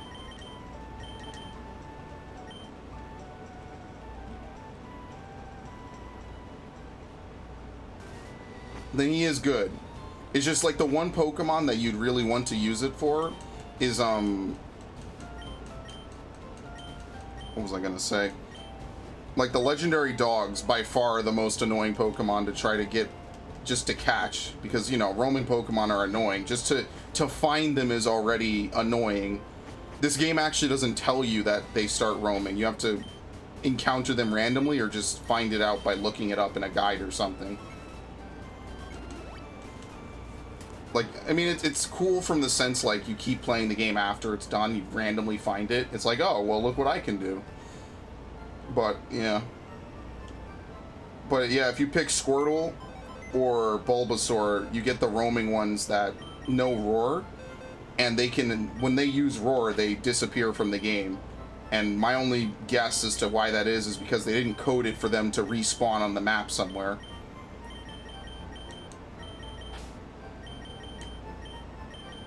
Which is a little annoying, admittedly. It's a little. Imagine finding it in your game, it escapes using Roar because you trap it, and then you never see it again. And you're just like, oh, well, I don't know what happened. That's like the kind of thing your friends would all call you liars for. Or they'd be like, you're lying, dude. That's not how the game is. But that's actually how the game is. Also, roaming Pokemon in this generation have really messed up IVs. Like, really low. So they're affected by 2 bugs, actually. But yeah, long story short, that's why I use the Master Ball on Entei. Entei, any of them, it doesn't matter. But specifically, if you're gonna battle one, it would be better to battle, it'd be better to pick Charmander and battle through. Because at least Suicune can't use Roar. It's stuck in there with you, if you can trap it. I mean, but then you gotta catch it, right? Like, and catching it is already the most annoying thing possible. I was about to catch Mewtwo and it was the last Pokemon I needed, but I killed it. Oh, yeah, then you reset. Save before every legendary, and if you knock it out by accident, reset. Because that's what I did. That actually happened today. I was trying to catch a Snorlax about an hour or 2 ago. And I knocked it out on a critical hit. What do you know? Not terrible.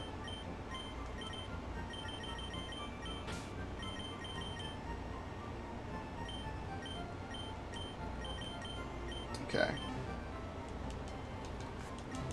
I never caught Mewtwo. Have I caught all the Regis? Yes. I've caught them multiple times across multiple games. That's actually something I did. I did a playthrough on Pokemon Ruby on my YouTube channel. And that was like the last thing I did because I forgot even how to do it.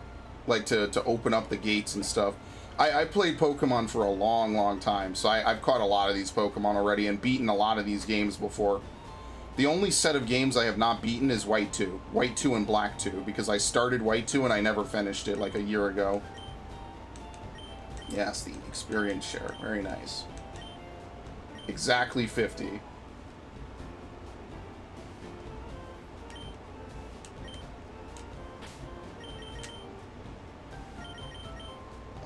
Who to give it to?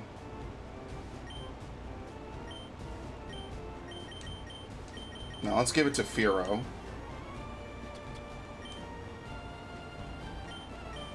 And since we know that, let's take the leftovers from you, and we'll give you the amulet coin.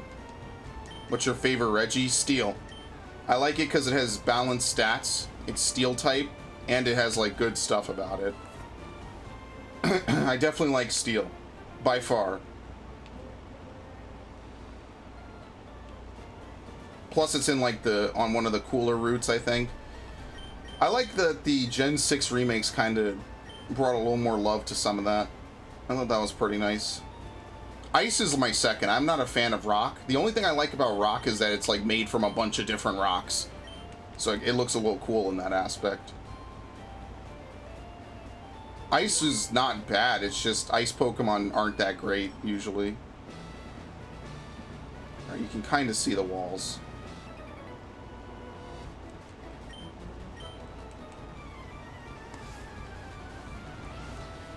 But yeah, after this, I'm going to play Emerald. Not today, but whenever I beat this. Why do you have a Psychic type? See, now, they do this.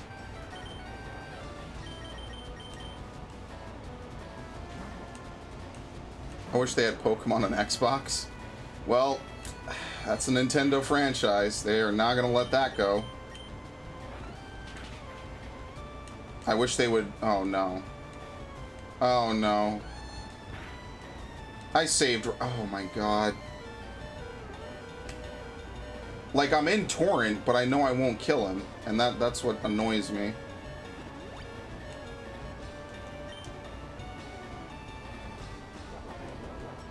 I wish they had Pokemon on a more powerful console, because the Switch is not that powerful.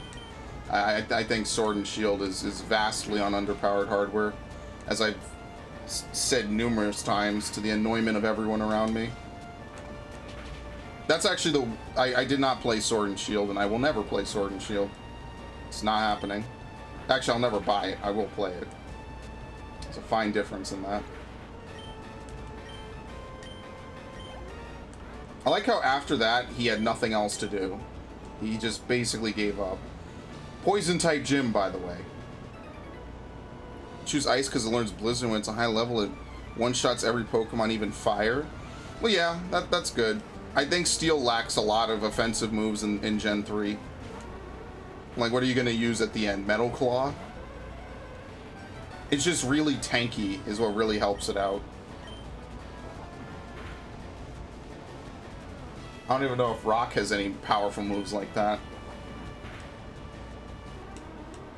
So yeah, I guess Regice would have some of it, and especially for the Elite Four, if you want to fight Drake, just having a Regice that knows like Ice Beam and Blizzard could be very helpful.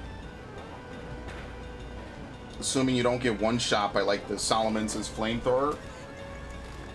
I had a very fun time trying to defeat Solomon's with basically one Groudon.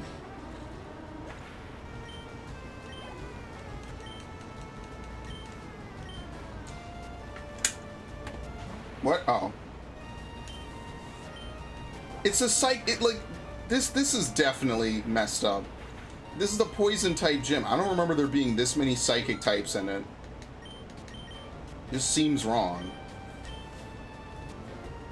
Yeah, let's use you.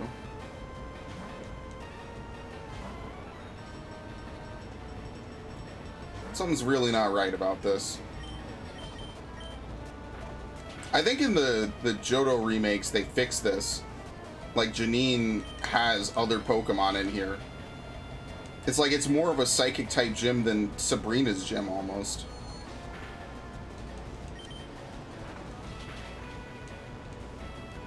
I'm sorry, did he just use psychic? I wasn't paying attention. I think he did. Maybe.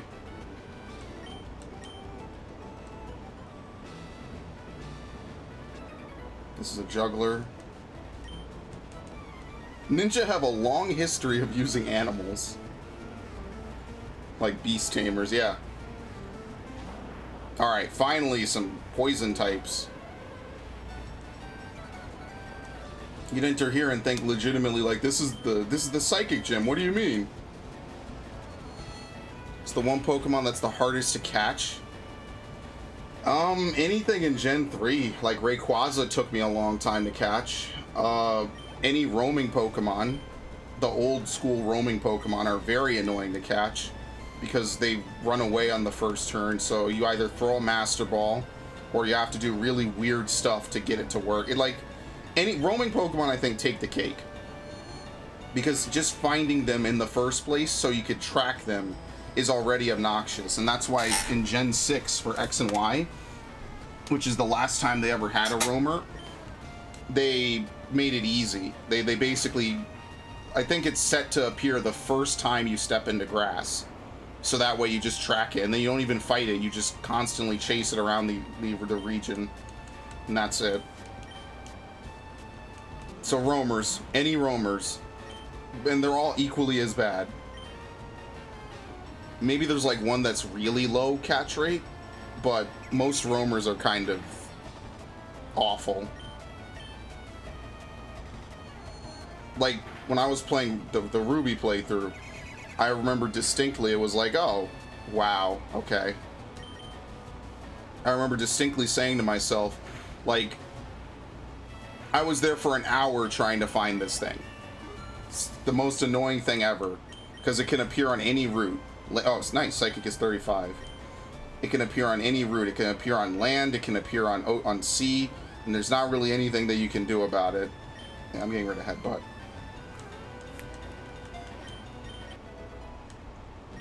I can't tell you what the hardest one is, really. A lot of Gen 3 Pokemon are just really low catch rates. And it gets a little frustrating. We get to a point where it's not really fun anymore.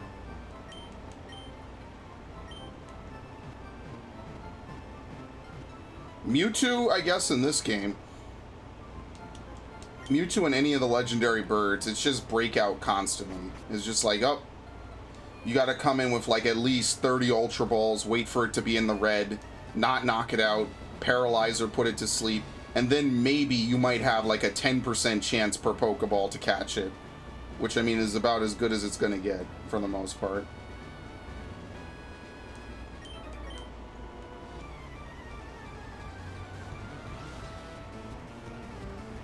I'm trying to think, like in Heart Gold, Soul Silver, I think they made everything a lot easier intentionally, which is why I think those are the best Pokemon games they ever made.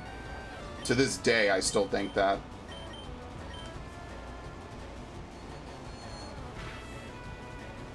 It didn't really feel like anything major was missing from it, you know? Like most Pokemon games, they have stuff that's missing. Platinum, one of the 3 Psychic Legendary Pokemon kept running and I eventually gave up. Yeah, Mesprit. Mesprit and Cresselia roam in that game.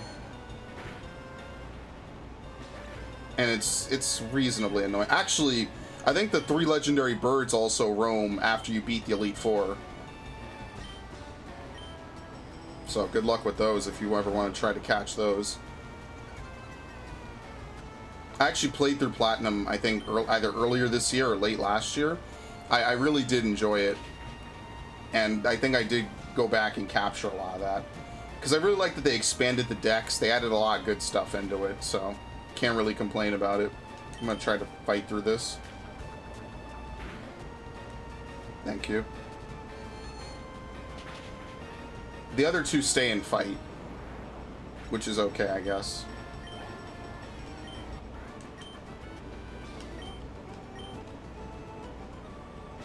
Then in Gen 5, it was just the Weather Duo. And that's really it. They kind of stopped doing roaming Pokemon. Oops.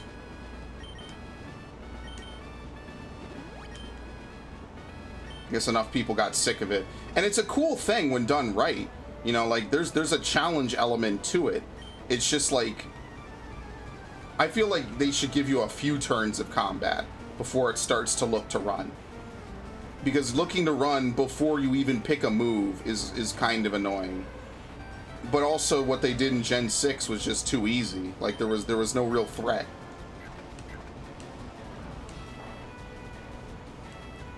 Could never beat the blonde girl as Garchomp in the Elite Four. Cynthia, yeah. The Sinnoh Elite Four isn't too terrible, I don't think. Actually, in Diamond and Pearl, there aren't enough Fire-type Pokemon for Flint to actually be the Fire-type the Fire-type Elite Four. That's partially, I think, why they had to expand it in Platinum. They added in a whole bunch of other Fire types.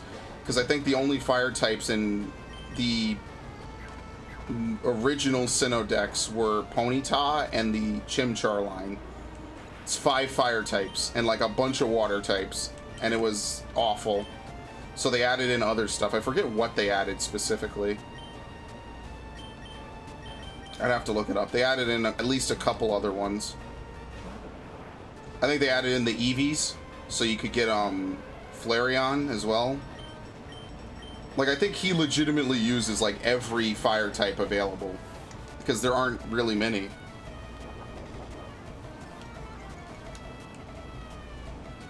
But yeah, the Elite Four wasn't, it's alright. It has a difficulty jump, I'll say that. You don't really have that anymore, where they just jump levels after the last gem. They kind of got rid of that. And that's kind of why I don't mind it, because I hate when they jump and there's no way for you to really grind. Legendary Pokemon on the cover planet named is Scarymon.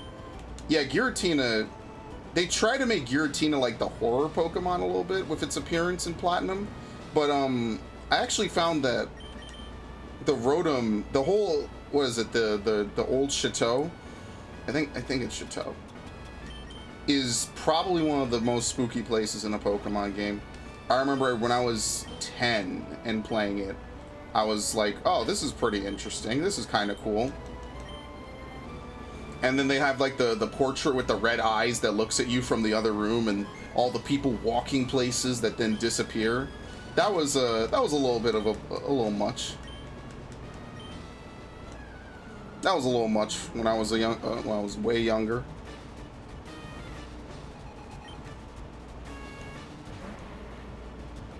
All right, I'm not gonna hold anything back.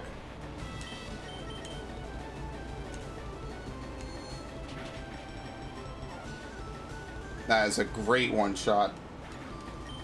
Yeah, the haunted house, which you can't go to right away. I think, what is it?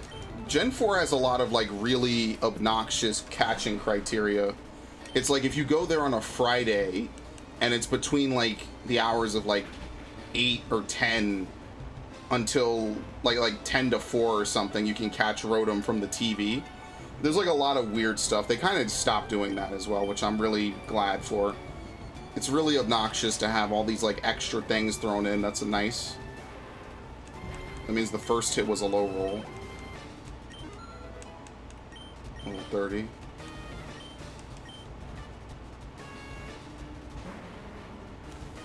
They stopped doing a lot of that just because it's so obnoxious. It's not really fun.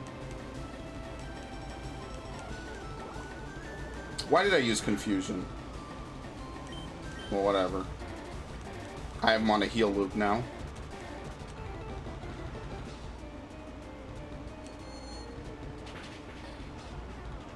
I actually am just low rolling a lot. Okay.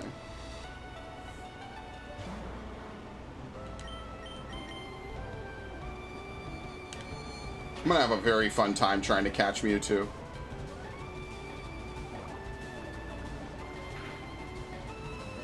Wow.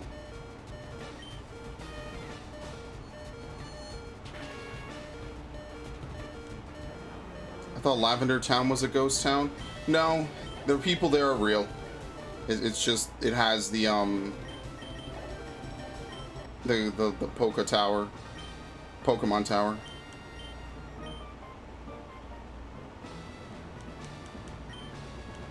Okay, surf anywhere. This is toxic. Okay. I didn't fight the last guy. Oh well.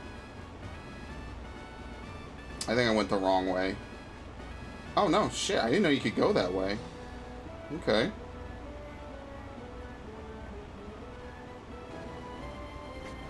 I'd love to do a playthrough of a Gen 4 game at some point. I really wish I had a 3DS capture card. Just anything. That would be really cool. Get to play Pokemon Heart Gold and Soul Silver. Doing a playthrough of Heart Gold would be awesome. It's like one of my favorite games of all time.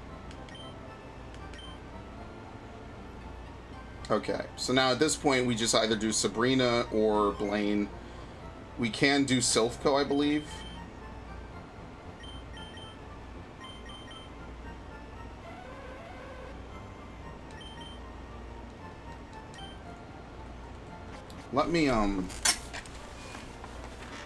Let me figure out where these TMs are, because I need them. I can't forever dodge the fact that I need, where is it? It used to be Dragon Breath, and then it returned to being Thunderbolt. Oh, it's from the Rocket Game Corner for 4,000 credits. Okay, that's nice. It's like 80,000. Is it? I think it is. Oh, well, that's kind of awful. That's a little unreasonable. What's the other TM I need? 28? 28 is Dig. 29 is Psychic. Is it 30? Yeah.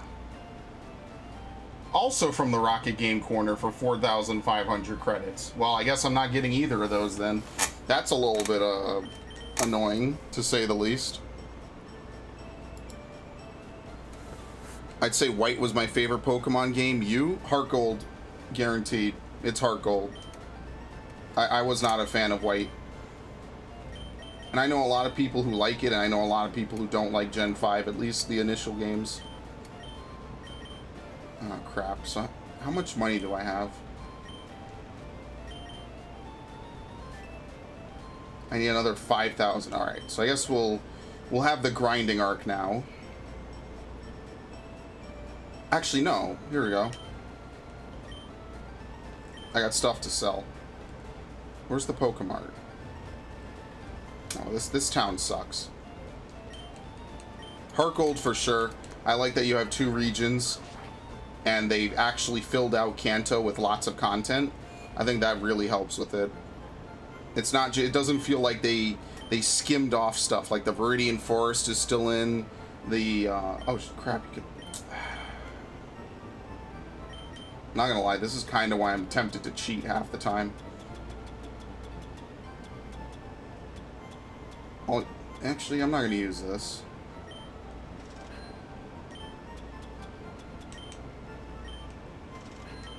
Okay, X speed. Oh, you can't reshuffle from here. Okay. I gotta play Mario Sunshine on a stream at some point. Maybe that'll be the next game I play. Just because I haven't played it in a while. I like the monkeys Panseer. I like Panpour. I actually got Pansage on my first playthrough because I picked Emboar. Or Tepig. But I actually like Panpour. I think Panpour is the really good moveset. So I actually prefer it. Oh no, this guy teaches you like soft boiled or something. I don't need that. I always went Snivy. Which star Pokemon? I go at Tepig. Tepig in white, and Oshawott in white too. I'm kind of neutral. Oh crap, I don't have enough money for this. Wow, this sucks. You actually just need like tens of thousands of Poké Dollars. So you know what? Then I'm just not gonna learn it. It's whatever. I might save up for Shadow Ball, but I mean, like, what's the point? Why even bother learning Thunderbolt and throwing away tens of thousands of Poké Dollars, you know? What's the point? So never mind.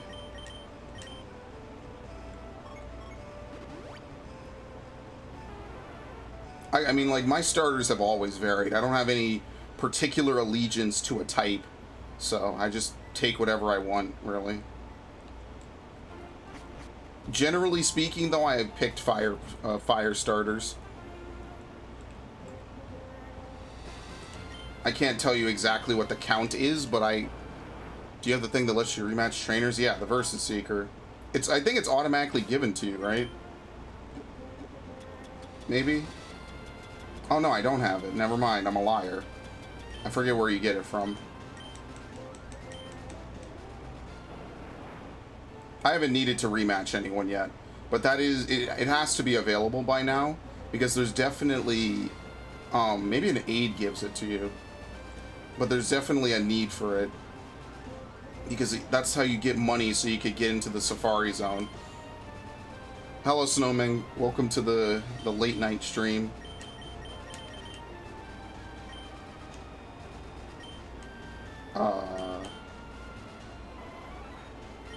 I want to level up Jolteon.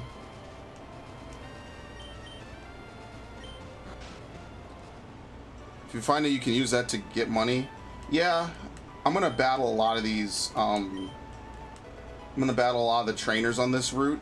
This is one of my favorite parts of all the Kanto games, because you get to do just a ton of battling on your way to Fuchsia. And a lot of people usually skip this unless they distinctly need the money, because there's nothing really necessary out here on these routes. But if you have a bike, it's way better. Yeah, because it recharges faster. I'll look it up. I'll figure out where it is.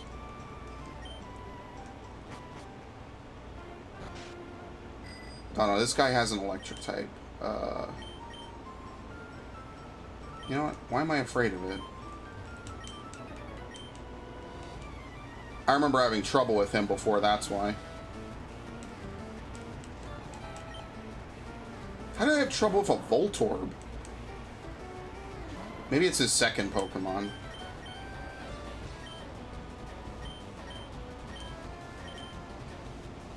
Oh crap, I need to use Hypno. Need that money.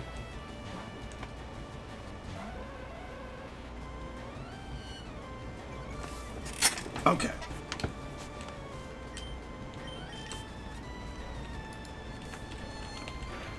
I wish the Versus Seeker had returned in every future game. I don't know why it didn't.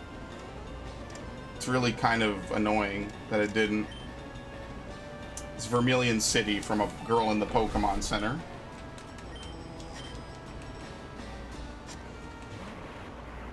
Yeah, it's given to you in Diamond and Pearl. That's why I remember getting it right away.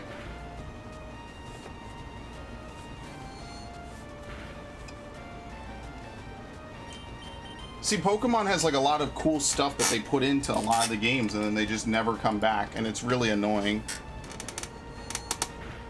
You put the experience share on a Pokemon you use to fight it, it doubles the experience. Yeah. I just choose not to do it. There's no point in usually dragging it out. Oh crap, then maybe I should get it now. Oops. Well, this time I still have my cut Pokemon with me, so I can actually do this. Searching for a Moonstone.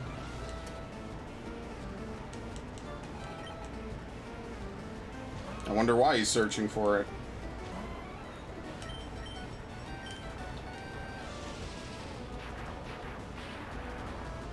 It really does suck that Jolteon does not learn any really decent electric type moves. It learns Thunder, and I could maybe get like a small mushroom to have it learn Thunderbolt or Thunder Shock. But those are such extremes. Like Thunderbolt is just like the perfect in-between.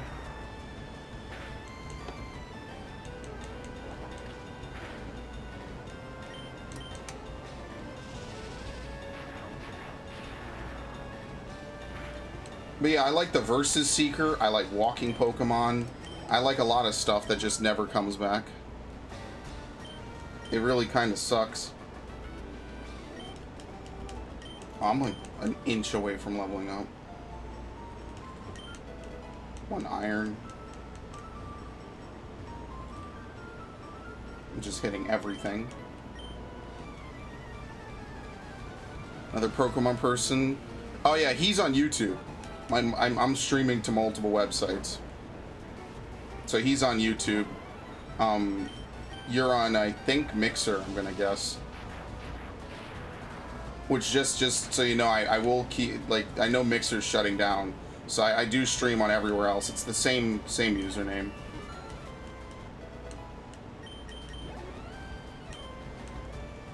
Yeah, I gotta swap.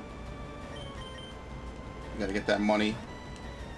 I know that in Gen 6, if you use like a money pass with an amulet coin, with Payday, you get a whole bunch of stuff. Like you get like, I think it's 8 times money or something. I remember using that for Diantha. That's why I got like a ton of money in Y, and I just started wasting it on stuff. It's like all the cool stuff that they always put in, they always take out. And it's really, it just gets to me. It's annoying. I don't know any other franchise that takes out as much stuff as it does. I have literally no experience from that. At least we get money.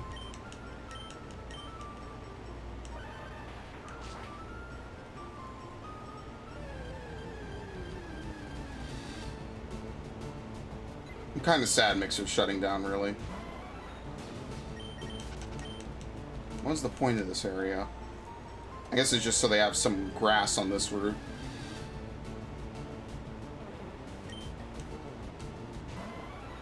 Alright, I'm getting out of here.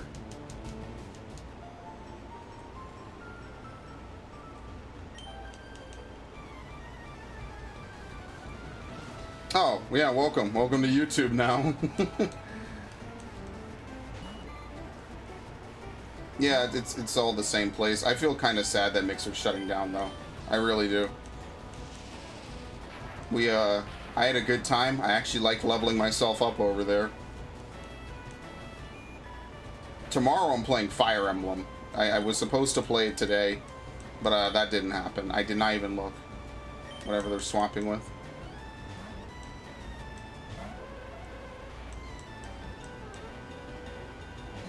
I guess I gotta make an extra long session of Fire Emblem 2 to make it up as well.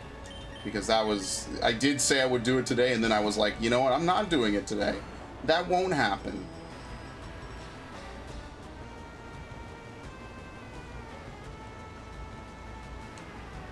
I'll torture myself some other day. And that's rain boosted. Stab rain boost. It does that much. Critical.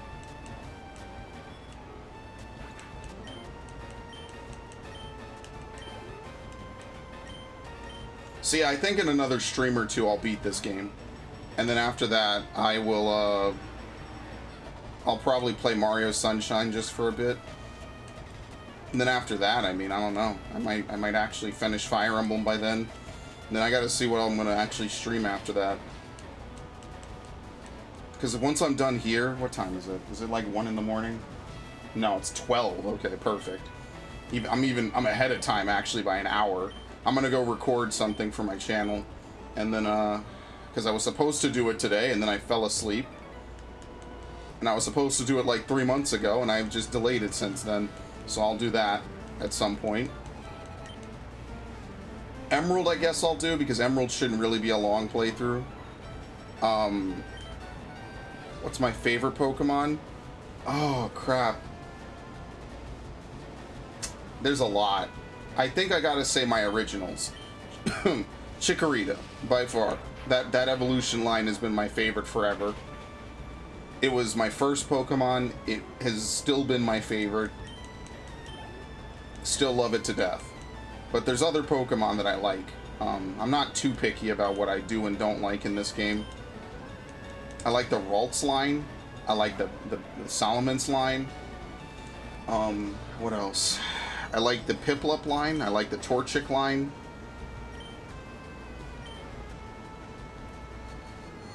What else? I like the Froakie line. I like the Rowlet line. I like Scorbunny. That's like the one Pokemon from Gen 8 I like, is that whole evolutionary line. Not even that line. Pokemon that Ash sees in the show. Well, I mean, he had a Chikorita. It evolved into a Bayleaf and then didn't evolve again. I watched the show that much. I haven't watched the show after Advanced Generation. Like, once that started, I kind of stopped. I never really watched a lot of the anime. Oh, Ho-Oh, he means? Yeah. Yeah. My favorite legendary, I guess? Oh, crap. I know that's not totally what he asked, but my favorite legendary, I think... It's hard to say. I like Suicune. Just aesthetically, I like the way it looks. And Ash jumps off a big building to save Pikachu. Ash is going through hell on earth to save Pikachu. But like I said, I stopped watching the show relatively early on. And it's still going on. It has like almost 1,000 episodes, I think, if not more than that by now. Favorite legendary is probably Mewtwo, though. I like him in Smash. I like him in general. And he's got 2 Mega Evolutions. Like, how could you not like that, you know?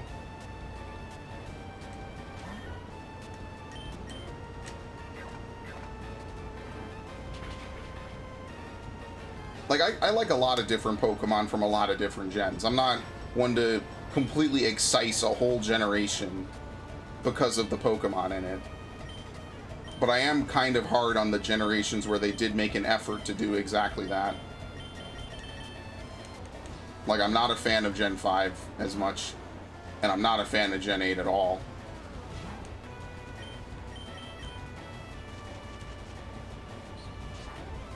I think my favorite gens are 4 and 7. Ho-Oh on Mystery Dungeon is so big he takes up 3 spaces. There's no room for anyone else. That actually reminds me, I did buy,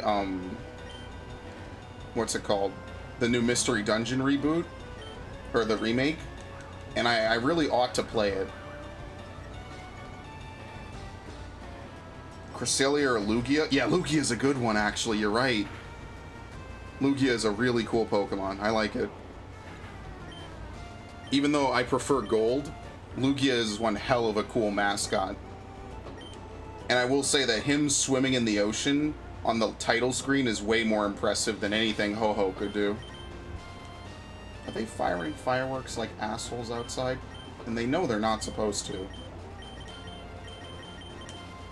Oh, you know what? No, I had the right thing going on. Hold on. Solar Beam is the Spirit Bomb. Yeah, but Solar Beam kind of sucks because it requires 2 turns. Most 2-turn moves are just bad. They're not good. I do like Mega Charizard Y because it naturally brings in the sunlight. It has auto sunny day when it Mega Evolves. And that's specifically why I used to love it so much well, not as a kid, but when I was younger. And I would use Solar Beam on it. Mega Charizard Y is distinctly one of my favorite Mega Evolutions.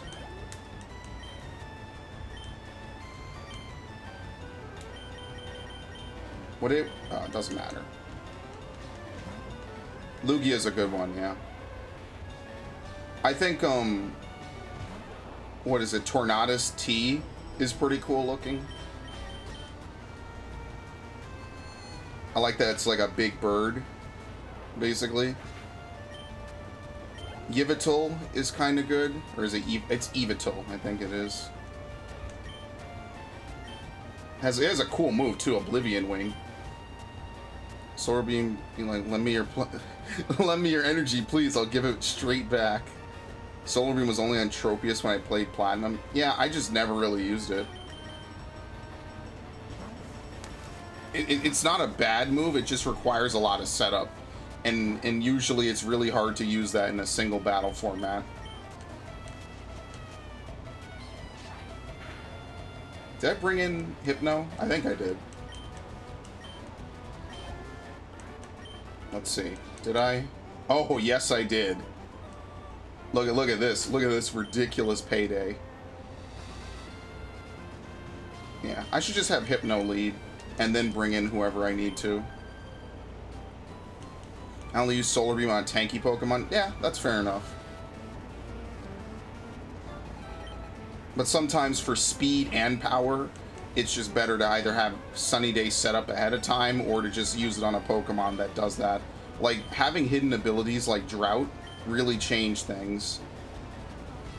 It just made life a lot easier for a lot of Pokemon. Goku summons a Spirit Bomb was like a very expensive international call right across the universe. Man, I miss the good old days of Dragon Ball. That's why I wanted to get DBZ Kakarot. I heard it was like an alright, like not reimagining, retelling of the same stuff we already have known about forever. But I will say, it does look so much like the anime. There's times when I'm watching it and I'm like, this is just the anime in a very entertaining way. And that's why I really want to use it, you know? What else can I say? I really like it. I really want to play it, but I'm gonna wait for it to be on sale. I'm not the biggest Dragon Ball fan, but I did watch it as a kid, and that's why it really stuck with me. I'm not learning Mirror Move.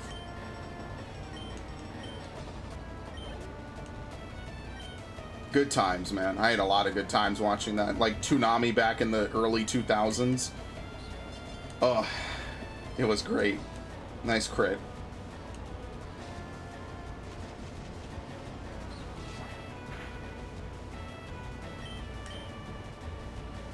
Like, you had so many classics. You had Gundam. You had, Gundam might have been a 90s thing, though. I like the recent thing they did, the OVA. What was it, the Gundam Origins? That was good. Do you stream any other games? Oh, yes. Currently, I stream Fire Emblem Three Houses. I have just a huge library of stuff I could stream. The real thing is just I want to generally finish the games I stream, so I don't pass through a ton of stuff. But I have been streaming pretty regularly as of late. It's kind of been my new thing now, is I just stream every night, no matter what. Well, okay, maybe not every night. Most nights, no matter what. When Gundam plays... Yeah, I did play Zone of the Enders. I played it ages ago. I played it when I was, like, legit 17. So that was 8 years ago at this point. Shit.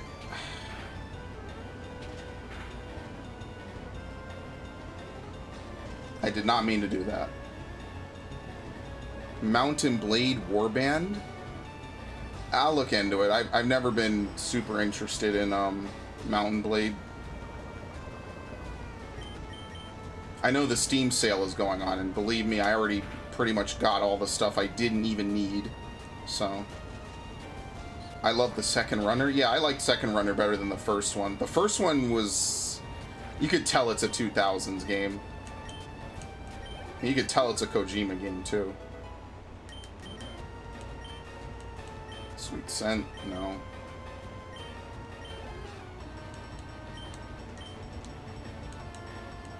Speaking of which, I actually do like Vileplume a lot. I still own Zone of the Enders, I just never played it again. I still own pretty much almost every single game I played on the channel. I think the only one I might... Nope. I own every single game. I gave the copy of Sneak King to one of my friends. But other than that, every game I played I pretty much still own, except... there might be a couple, but they're usually all my games, so... Oops. Why can I not do this? Thank you. What's your favorite old-fashioned game? Spyro the Dragon. I like platformers. I grew up on platformers.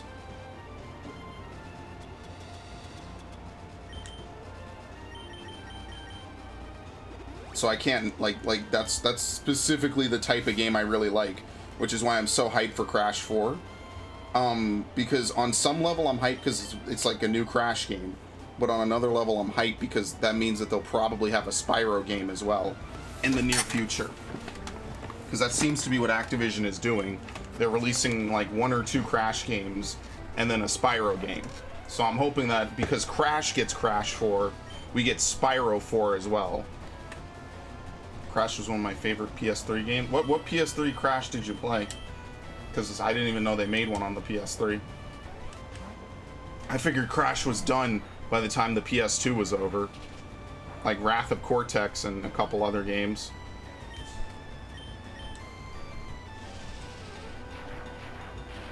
Which reminds me that since I finished... Oh, I literally just played Battle for Bikini Bottom Rehydrated. That's probably the last one I played. Oh, PS2, yeah. I was gonna say, I don't remember any Crash games on the PS3. Like, I like platformers. I think there's a market for them still, as long as they don't oversaturate it. The problem with it is that they'll oversaturate it again. But I think if they only release good, high-quality platformers, they will do well again. But it's not a market you can constantly oversaturate over and over and over. They should cycle it maybe every year or so. Have one specific old-school platformer and just stick with it. And I think Sony can do it too. They have Jak. I think they still own the rights to Jak and Daxter. They, Viola? I don't remember anything about Zone of the Enders, dude. That was ages ago. I wish I could give you my critique on it, but that was ages ago. Unless you're talking about the racing game Crash. No, I don't know anything about Crash on the PS3. My assumption was that it was gone by then. I remember they had the racing one, yeah, on the PSP, I think. But other than that, I don't remember anything else.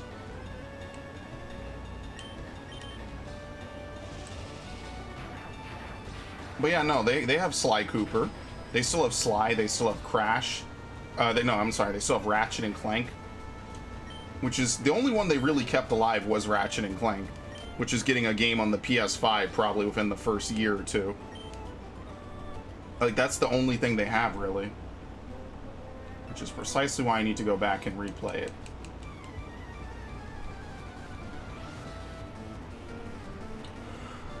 it. I need to go back and replay that game. Because I never beat it. Because the recording corrupted, and I was like, well, why am I going to play it if the recording is messed up? And I never finished it.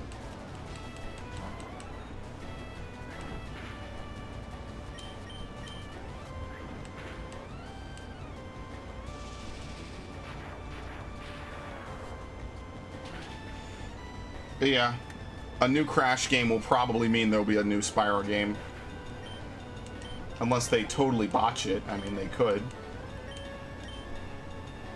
Imagine if they remade every game from the 5th to 7th gen of gaming. Yeah, they'll remake the major ones, or they'll give it a sequel. That's what they'll do. And I'm okay with sequels. I mean, that's kind of the point, right? Mario still gets games. Like, all the Nintendo stuff still gets games, except F-Zero. Maybe once a year they'll remember that Star Fox exists.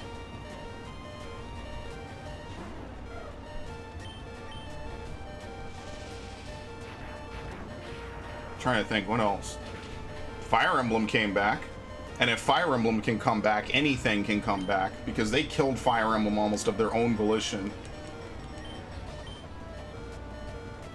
Tales came back. Pikmin came back. Games like Vex. I've never heard of it. Yeah. Speaking of Vex, they should bring back Gex.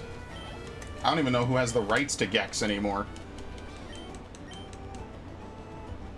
Like, we're talking about stuff that was niche even when it came out, you know? Look to the left of that post. What? I never understood this.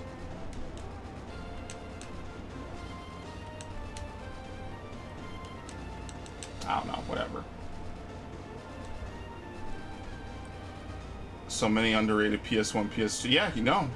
When I was a kid when the PS2 was new. So I wasn't really calling the shots on what games I did and didn't get. I just got Spyro and I knew I liked Spyro. That was kind of it. And Crash was big back then. Like, it was a lot of, like, marketplace, you know, brand loyalty. It's like, hey, this is what the kids want, right? All my classmates had N64s for the most part.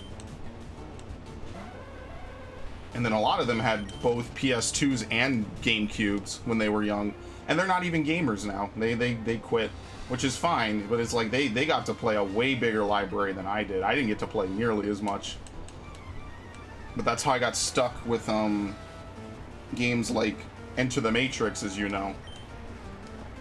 You remember Splinter Cell on PS2? Yeah, I remember it. I own most of them for the GameCube.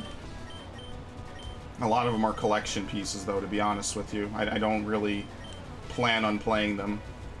Well, maybe someday, obviously. But like I said, a lot of them are just collection pieces. Because I collect games. That's kind of what I do. Do I like Ben 10? No, not really. That was the era of Cartoon Network. I was kind of already estranged from it. I stopped watching TV like 2005 after the SpongeBob thing, and then when they took Toonami off of Cartoon Network in 2007 or 8, I was completely done with television for the most part, other than like Discovery.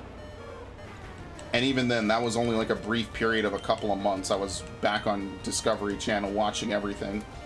Well, not watching everything. I'd watch most of the stuff. And now all of it's gone, so I don't watch any of it. Even now, the only TV I watch is Toonami every Saturday. What was my favorite cartoon? Some people would say SpongeBob. I'm gonna say Ed, Edd n Eddy. By far. Oh, I didn't clip that one voice clip by the... What's his name? By Rolf. I didn't voice clip it. God damn it.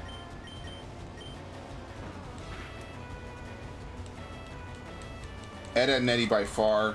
I liked Samurai Jack when I was younger too. That's supposed to get a game this summer at some point. Which is kind of crazy when you think about it. Samurai Jack is getting a game, and SpongeBob got a game this year, and now there's a new Crash. So, like, is this like the 90s, or is this like 2020, you know? It's one of those very weird things. It's like, what year really are we in right now? My dad loved that show on Johnny Bravo. Yeah, I was a cartoon kid. Johnny Bravo, Courage the Cowardly Dog, Dexter's Laboratory. Only show from that era I didn't really like was Powerpuff Girls. Wasn't a fan of it. Justice League.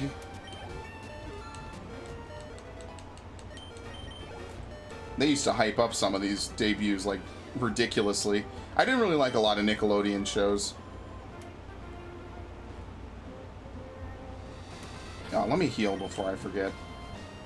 And when we get to Fuchsia, I need to actually get the what's it called?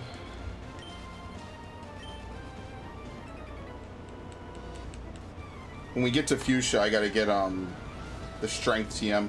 Which side am I on? Marvel or DC or nothing? A little of both, but also at the same time, neither. I've only liked 4 DC movies in the last decade and a half, which are the Dark Knight trilogy and Joker.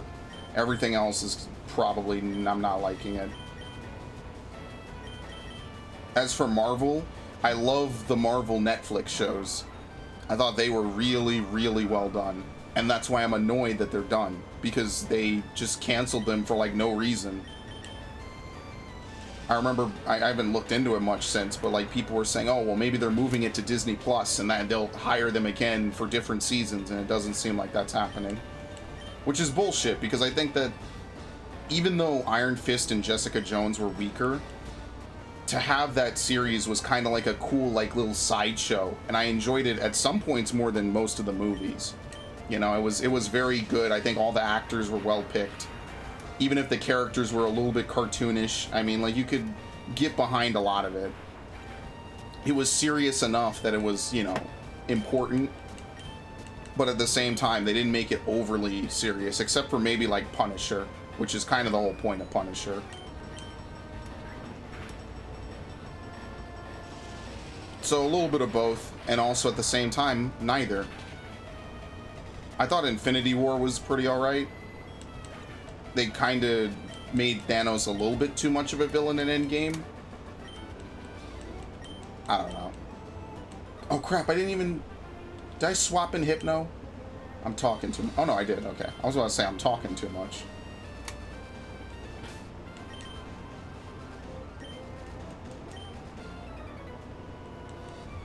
I generally err towards the side of DC, though.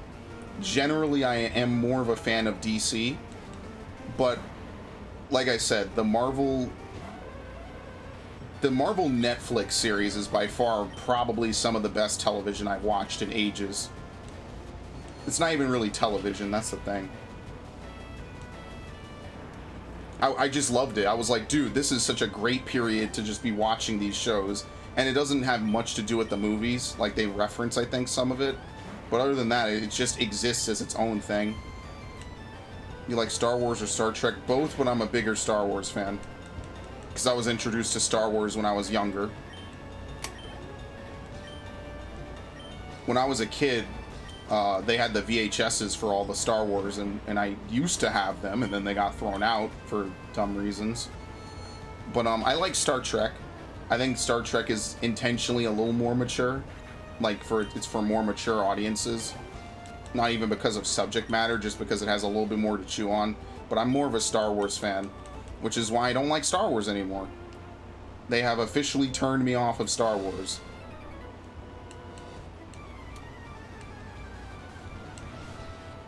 And if we didn't have the worldwide event with a virus of mysterious origin, I would gladly have played Fallen Order for May the 4th. So that'll be next year's May the 4th. Alright, I'm out of PP, so I'm just gonna defeat this like normal.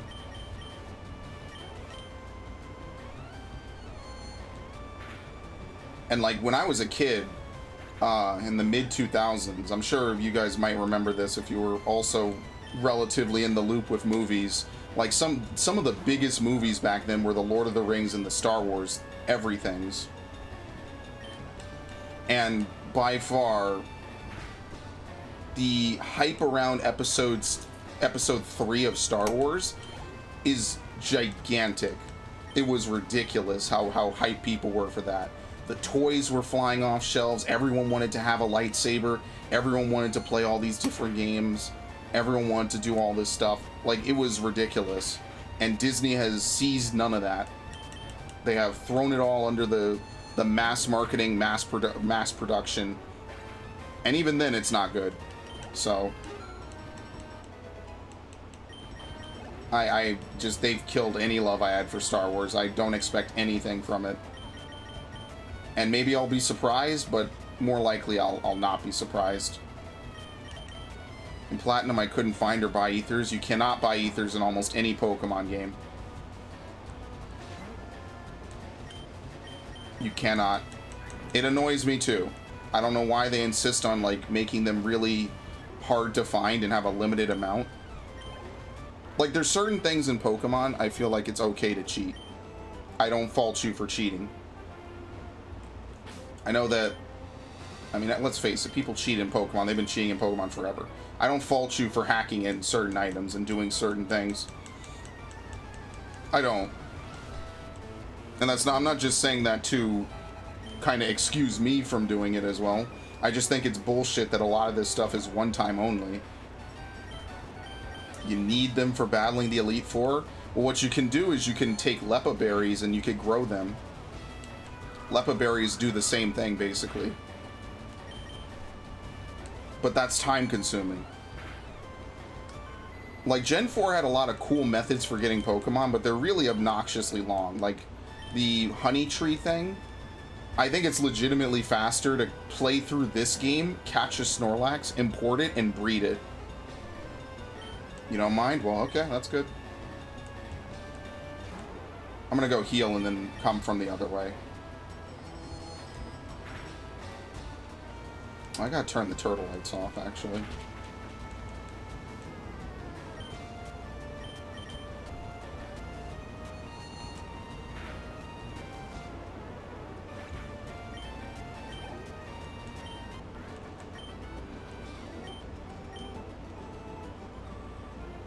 Let me defeat this guy.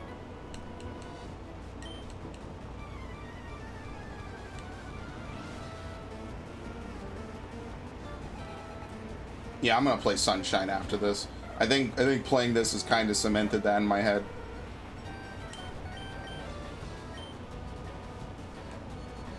Alright, now what time is it? I got a bunch of... Do I have a missed call? I used to get a bunch of stupid missed calls for stuff I don't care about. Whatever.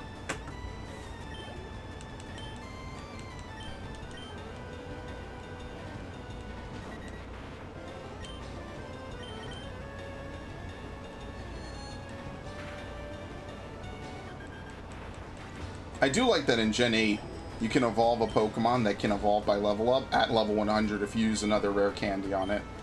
Or like if you fill up its experience bar. I'm not sure exactly how it works because I haven't played it. But I do think that's a cool change.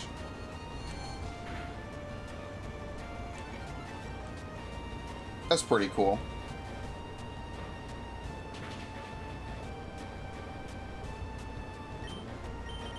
I do.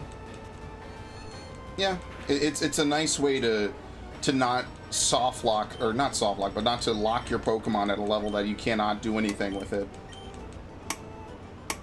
But I mean, like, at what cost, you know? West of Fuchsia.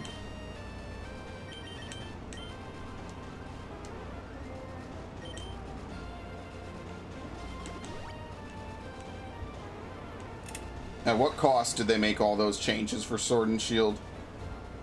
I don't know if it justifies the amount of things they cut. And I flat out would argue that it does not. I've seen the way the walking Pokemon work. It's awful. It's a legitimate joke. I'm so annoyed at Game Freak. I think they are one of the 2 or 3 companies that legit can pass off garbage.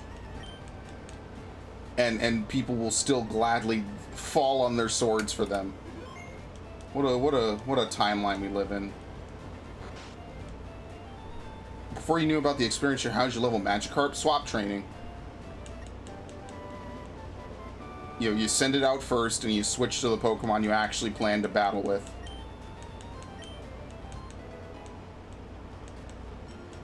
In fact, I still use swap training even afterwards, because swap training is very effective.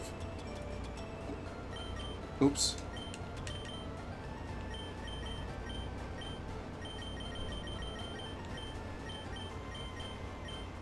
Can anyone else even learn it? Nope.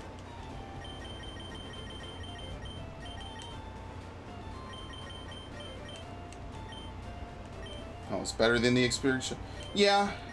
I mean, it's the best you can do until it can learn Tackle, right? I mean, what else are you gonna do?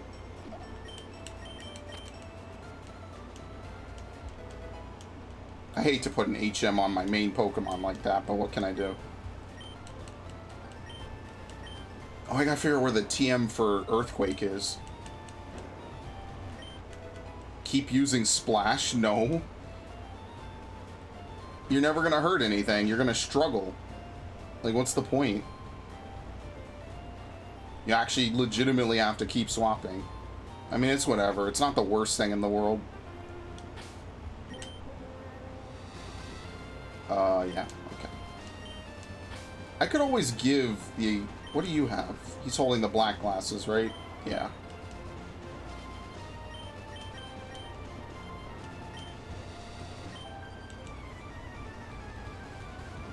Man, let me tell you, I would never do that. I actually used a Magikarp when I played through Fire Red on this exact channel. Not to plug myself on my own channel on my own stream, but after about 700 trips, I got 0 experience. Yeah, that's why I don't raise Magikarps. But I did in my Fire Red playthrough a lot of stuff that I distinctly wanted to avoid doing on this one, because it wouldn't be fun to just do the same stuff. So I took a completely different party this time. Just put him in the daycare. That also works.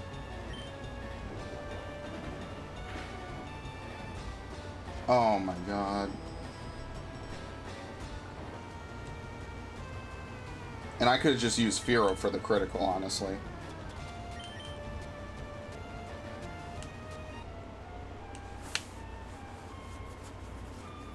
I think they removed this in Let's Go. I don't really even need to explain why they removed it.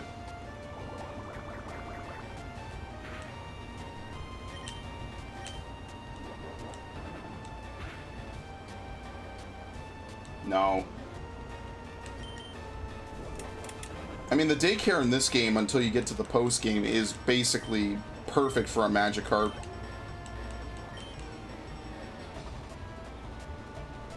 I should have taught this thing Toxic.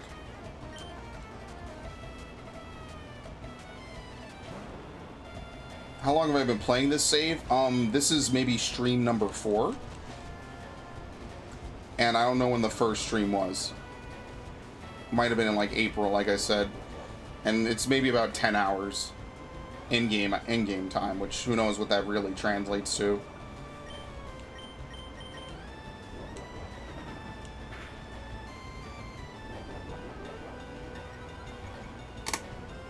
This save was made specifically for streaming. It's pretty much most of the stuff I do now. Oh, you can't seed a grass type. Okay. Well, that makes sense. That actually does make a lot more sense. Yeah, we'll finish this in another stream or two, maybe. I could see like Sabrina and Blaine next time for sure. Honestly, I could try to get to Blaine today, but I'd have to do the Pokemon Mansion. And with the limited amount of time I'm placing on myself before I stop. Because I do want to clear out this route. We could do that next time. Let's try to do Blaine, actually, since you brought it up. I think now we also have everything we need to catch Articuno. I just need to go back and catch... oh, hold on. Before I do this...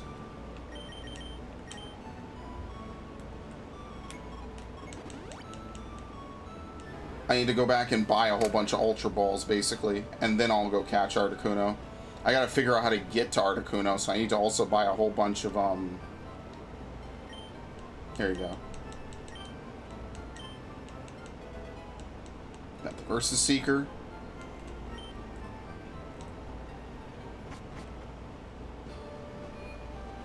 So next stream, maybe I'll try to catch Articuno. That would be a good thing to do. Articuno, we can also get Zapdos now since we have Surf. And we cannot get Moltres until we, I think, do everything on one island first. I think it appears after you do the story there.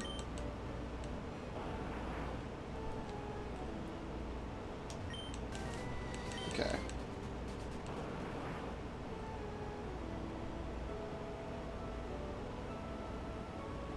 Well, this is one of the more peaceful surfs I've ever done. I'm smart like that. Look at that. But yeah, when I play Emerald, I doubt it'll take nearly as long as that. No wild encounters, by the way. What are the odds of that? Have I ever caught all the unknown Pokemon? Yes. I have. In Heart Gold. And since then, I've just imported them into other games. Craptos, Colt 45 Trace, and Farticuno. Alright, what Adult Swim joke did you get that from? How long did it take? Only one afternoon, I think. I already had a couple, but it didn't take me super long. It's just a lot of encounters, you know, you just gotta see it a lot. Colt 45 what is the joke behind that? Yes. I guess how long this takes. Ready? I love this. I actually didn't know this until I watched a video. But I think my party's full. Oh, does it just go to the box? Nice. Somebody said the legendary birds were Mexican? No, they're the last parts of their names are Spanish. Moltres says the power of a Colt 45. Is that good or bad?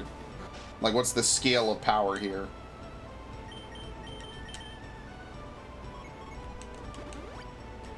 That's the real question. Because Moltres isn't bad, honestly. My favorite is Articuno, by far. What was I doing? Articuno is by far one of my favorite Pokemon, or favorite legendaries, just appearance-wise, for sure.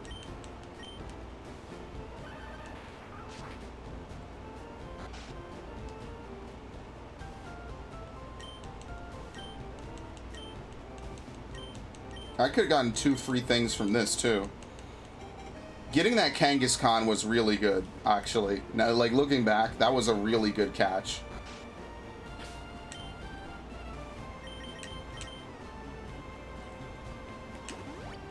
I think if we have a Pikachu or a Raichu when we catch it here, we can get an Electrode.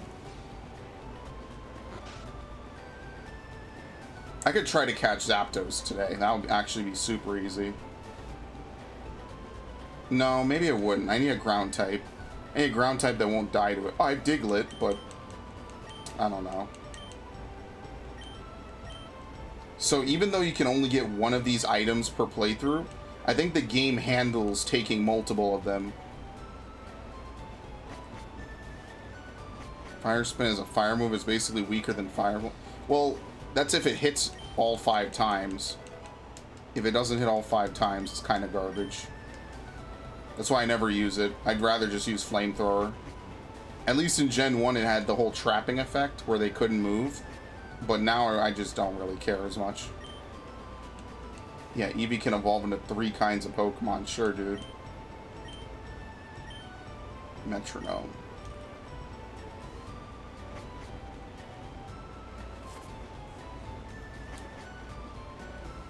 This is the trading room. You have a Venonat? Will you trade for my Tangela? I do have a Venonat, actually. Yeah, this is the guy from earlier. And this is Raichu for an Electrode. Okay, well, we can come back and maybe do that later.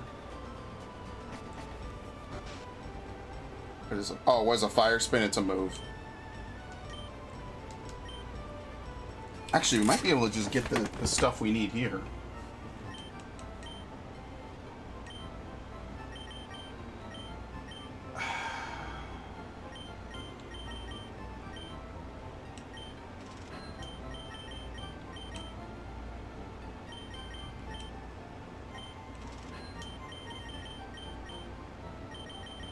Look at all that money just go right down the toilet. Believe it or not, that will not be enough to catch every legendary in the game. Lucario is my favorite fighting type. What's mine? Medicham. I have a lot of favorite fighting types. Medicham, Blaziken, Lucario. Oh crap, I gotta find my way through this place. We could have legitimately a whole 2-hour stream of me just trying to fumble my way around a lot of these areas. Everyone loves Primeape. I did not know that.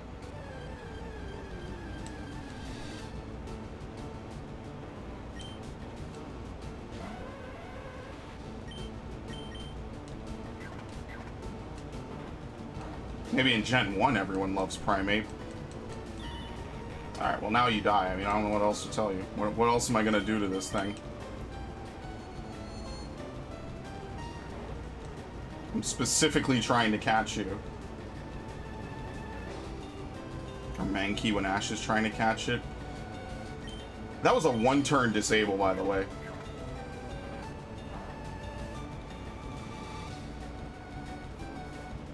I like Mankey, I like Primeape, but they're not anywhere near my favorite. I like No Guard Machamp. No Guard Machamp is a really, really unique Pokemon. Definitely one of my favorite fighting types. I like No Guard anything, basically.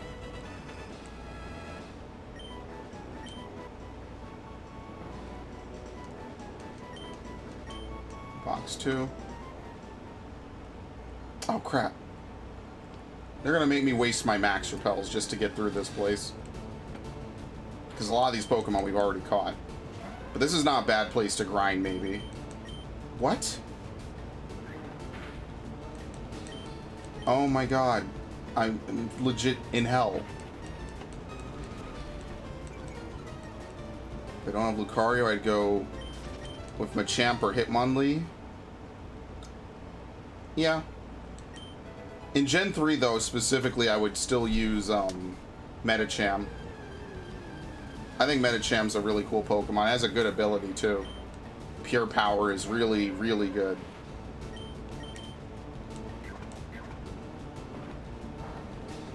I mean, the only problem with Gen 3 is the no physical special split, so you can't have moves like Psycho Cut, which didn't even exist back then. Oh, of course.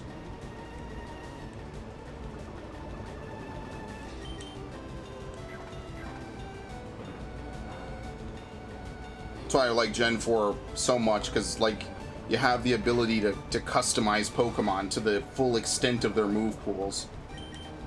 It's just the only thing you can't do is increase IVs. Which is something that would come in Gen 7, which is why Gen 7 is like my #2 favorite gen. Because you can customize a lot of Pokemon really nicely in those gens.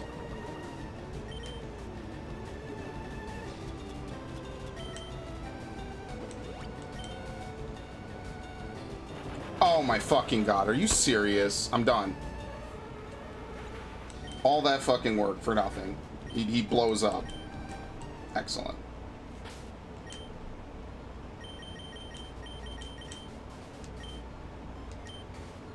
Probably gonna have to revive him. That's like legitimately OG trolling. If they remove those moves from the game, nothing would be lost. Except in maybe competitive. Christian discover Pokemon Mew. Wait, July 10th? It's actually not far off. What is it today? The 29th, I think? I think so.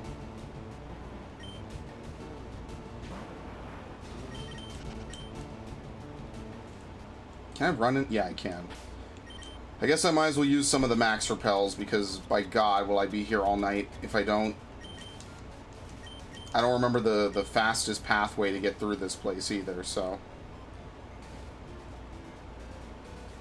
I think you have to get up to the 3rd floor.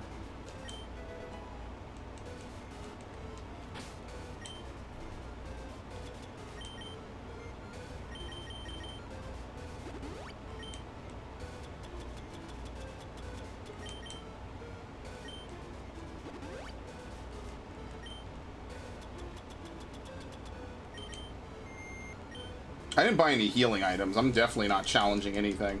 I just need to farm money for a little bit. So I'll probably do that next stream. Because I definitely need healing items to not lose to...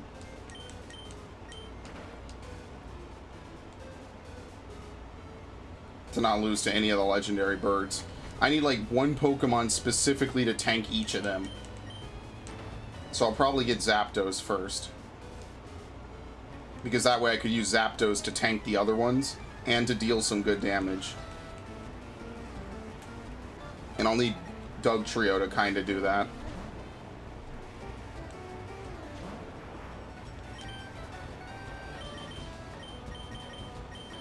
Oh, what do I even have to hit the Dugtrio? Okay. Speak of the devil. Flareon isn't looking like such a bad idea anymore. Because at least with Flareon, I could have had, like, Dig and maybe, like, Flamethrower.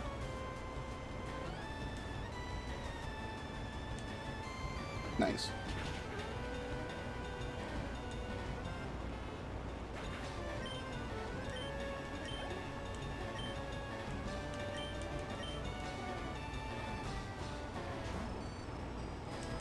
This is literally going to be how I'm going to fight this thing. I'm probably going to have to level Dugtrio up.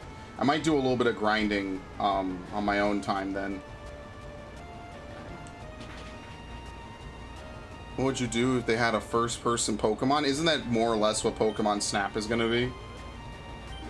Like, the first-person allure does not interest me as much, I guess, as it probably does to other people. Like, for me, Pokemon is a turn-based game, strategy game, where you customize a team of multiple Pokemon and defeat opponents. Like, as long as you have that core, it doesn't almost really even matter if it's first or third. It's just that third-person games are usually easier for RPGs like this. Like, obviously, Fallout and Elder Scrolls are different. Even they have third-person, but right, like, usually most people play the new ones in first-person. But, like, that's because, like, the world, you know, really kind of meshes well with that, if that makes sense. So it wouldn't really do much for me. I'd rather the games be good.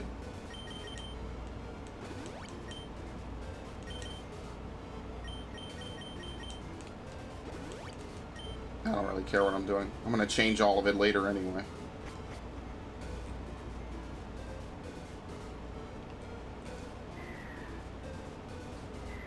How about this? What? Oh, fuck.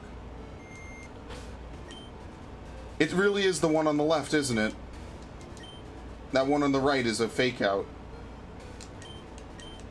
But how about this? Let's have them put in all the good stuff people like about Pokemon games into a single game, and then we can talk about what Pokemon games they could do to mix up the formula. That would be cool. I think that's an acceptable thing. Am I looking for the book? No, I'm looking for the key. Which I know where it is. I just need to stop being dumb. Actually, down here is where you catch Ditto.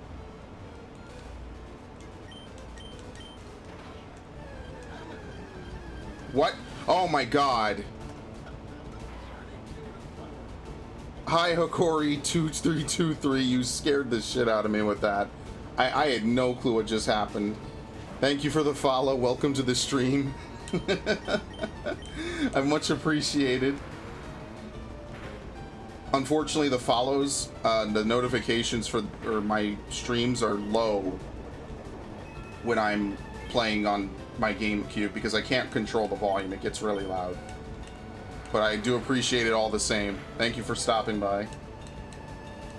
And hopefully you'll come back. We're playing Pokemon today and Fire Emblem tomorrow.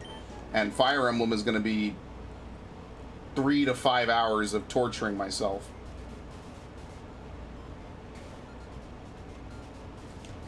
Do you hit this switch? I think you have to, right?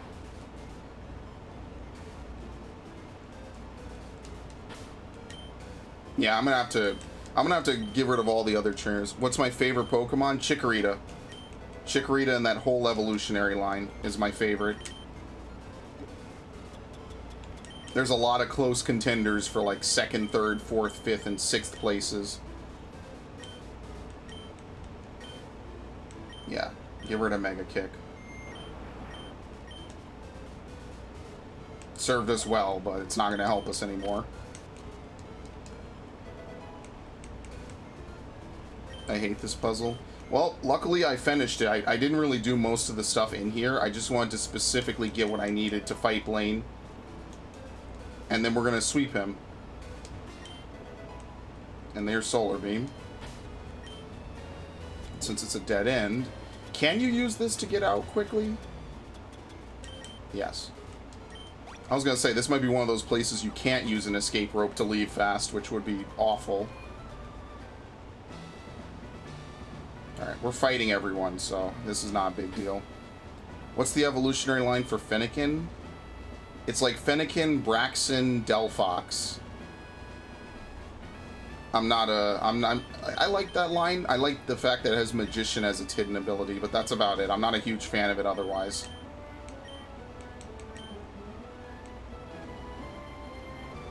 But yeah, I know the book. It's like February 6th, Mew gives birth, which is very ambiguous.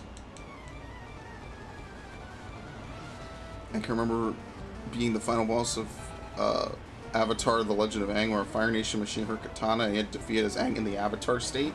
Well, that sounds interesting as hell. But then you mentioned one key thing. It's a DS game, and then I'm kind of DS games are always kind of hit or miss. A lot of them were shovelware.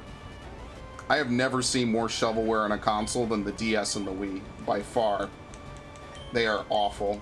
And then I think they're notoriously loaded with shovelware. But I mean, if it was a good game, then that's what's worth it, right? PS2 had shovelware out the ass, too. Yeah, the DS does have underrated gems. That is true.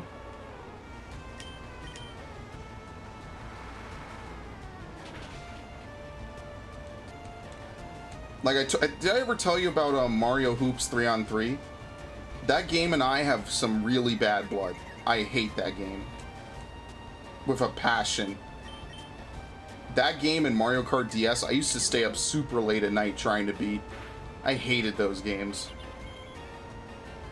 All the best old games don't go on newer consoles. The rumor is that they might bring like Mario 64 to the Switch, but they haven't announced it yet, and I don't know when the next Direct is. So, you're not wrong. Like, the whole Virtual Console on the Wii U is still not available anywhere else. Oh crap! Did I not? Oh shit! I gotta use Hypno for one Pokemon and swap to Blastoise.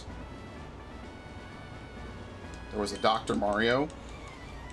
Speaking of Mario, Mario vs. Donkey Kong got put on the Virtual Console, and I was awful at it. I did not enjoy it in the slightest, but you know what? I kind of just stuck with it, you know? I was never a fan of Dr. Mario, though. I like him in Smash. I like that they keep bringing back these characters in Smash that I used to play with in Melee. I won't complain about that, but... And that's honestly why Smash Ultimate is such a great game, in my opinion. The fact that they brought back everybody is at least worth some degree of clout. Because a lot of, like, I can't think of any fighting game series that ever did that. And ever did it again. My favorite Mario game was Mario Galaxy. I mean, my favorite's Sunshine. I like it better than 64, and I like it better than Galaxy 2, or Odyssey.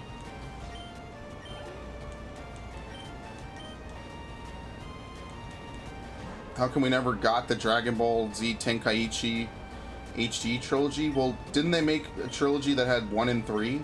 Well, I guess that's not a trilogy then. They made like Dragon. What was it? Hold on. I have it somewhere.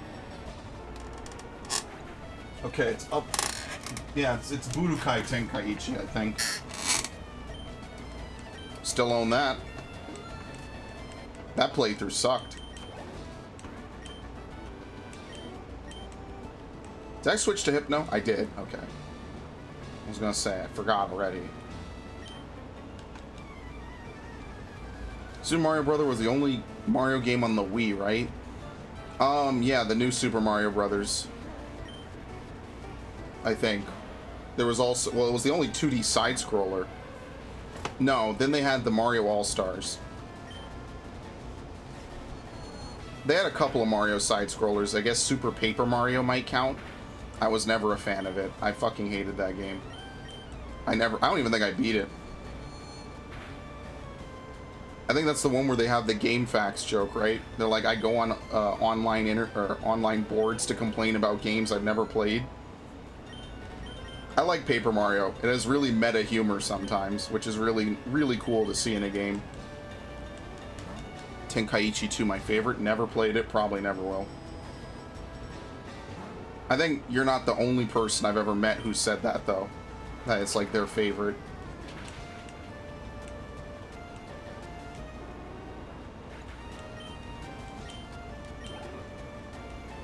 You think they should make an online Pokemon game? They already have.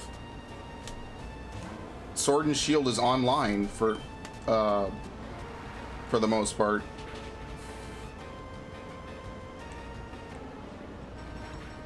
Like, you see people in the wild area. In the wild area, though. Everywhere else, not really. How the Family Guy portrayed John Goodman? I have no clue what you're talking about. It's like a random reference. I have not watched Family Guy in almost a decade, and I have no plans to start now. I only watch South Park maybe once a year when they do something. I like using fire Pokemon, I just do. Yeah, I can actually vibe with that. Level 40? I knew it.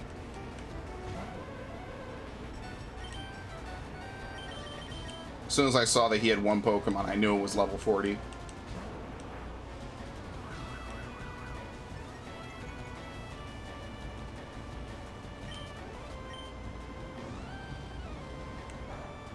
Excellent.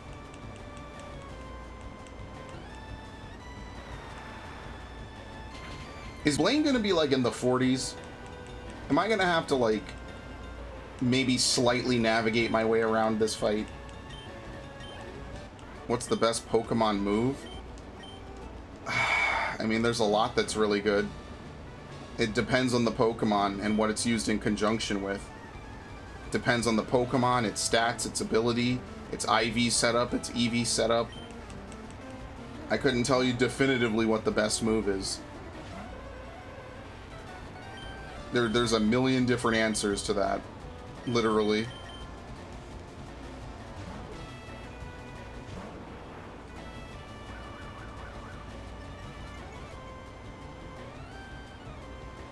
Is it an attacking move? Is it a special move? What is the move's effect? Typing, stab, resistances. Actually, I could give you one good answer. Payday. Or not Payday, I'm sorry. What's the other one that gives you more money? That's like holdback? I don't remember what it is. Happy Hour. Happy Hour. That's the one. Use that, you get extra money. I mean, like, it's a no-brainer.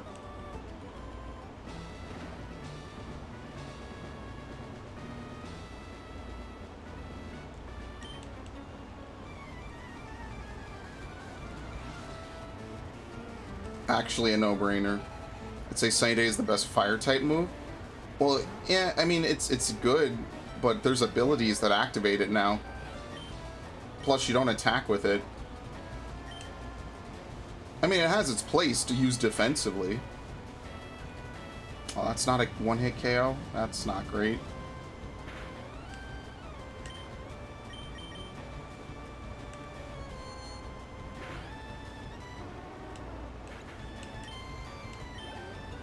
Oh my god, so close.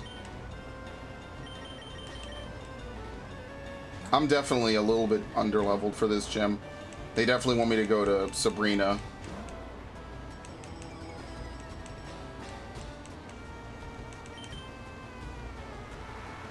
I think, I mean, I like using Fire Blast. As long as you can get it to hit, I like using Fire Blast.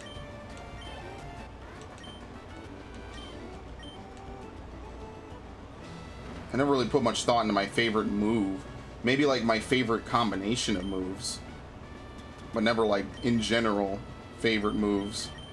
I don't even really have a favorite type of Pokemon. I just have favorites, and it's a lot of favorites. It's like, I like Psychic. I like a lot of every type. I like Poison types. Do I have a favorite game? That's probably the one question that's actually harder, because I do and I don't at the same time. Like, there are games I consider to be some of the ones I've had the best experiences on. It's hard to narrow down out of the hundreds, if not maybe close to thousands of games I played over the course of my life. Well, maybe not thousands. It's got to be getting up there in numbers, because there's a lot I played and never played again. A lot that people owned and I played for a little bit, never played again. I own like at least 500 different games. You know what? Let me lower that number. I'm gonna say like 600, 700 that I played. Because even then I haven't played all of the ones I own. And there's a lot that I used to play that I don't own. I didn't swap. To answer your question, probably Metroid Prime. If not, Metroid Prime, Twilight Princess, Pikmin 2, Pokemon Heart Gold. Those are like the top Nintendo... Mario Sunshine. It's like the top Nintendo games I can think of. Am I gonna stream an Assassin's Creed game again? I never streamed one, I don't think. I did playthroughs. My playthroughs aren't streams, I guess I should say. They're videos I record offline, which is specifically what I'm going to go do after this. So we'll beat Blaine. That'll probably be the end of the stream.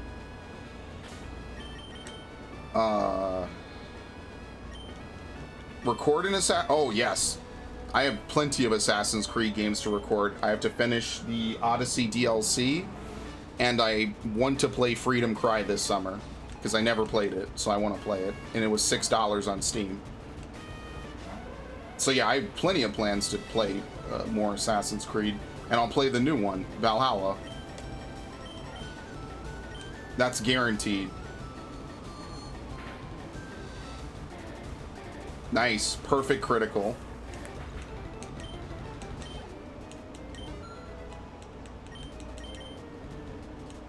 Oh, isn't this his major Pokemon? I didn't heal before this either.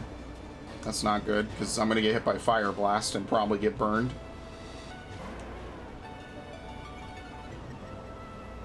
Yeah, I have tons of plans for Assassin's Creed. When I played Odyssey, Odyssey was like... It's my longest single-player playthrough. Another critical, by the way. How many subs until I do a face reveal? Never. It's never happening. People are here for the games, not to look at me while I scowl my way through everything. Depending who you ask, it might just be bad enough my voice is attached to my videos, honestly. Oh no, is he a... No, it's his Arcanine. Yeah, that's his special Pokemon, I think. At least I haven't fought an Arcanine yet.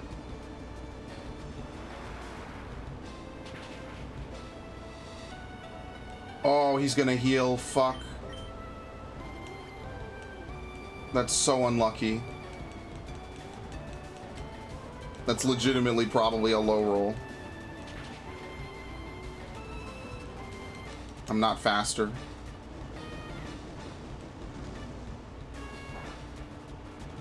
Don't burn. Thank you. Well, needless to say, Blaine is not really ever that difficult. I didn't even heal before this.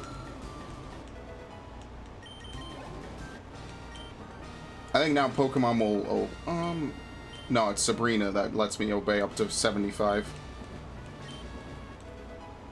Fire Blast. Don't waste it on Water-type Pokemon.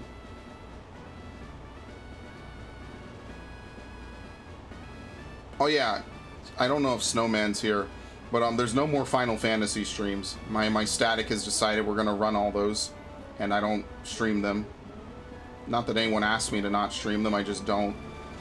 So the Final Fantasy streams are probably done, maybe, unless I do something on my own accord. How about spending time with me? Okay, sure.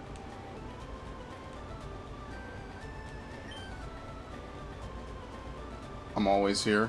Yeah, you attend the streams the most, I think, out of everyone. I appreciate it. Celio, he's in charge of this. Okay. I really wish these islands would come back eventually. Even if they only existed for the Johto stuff.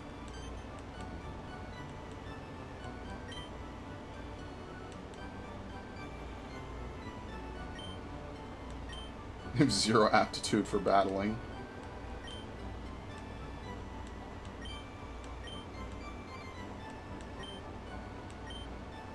Two Island.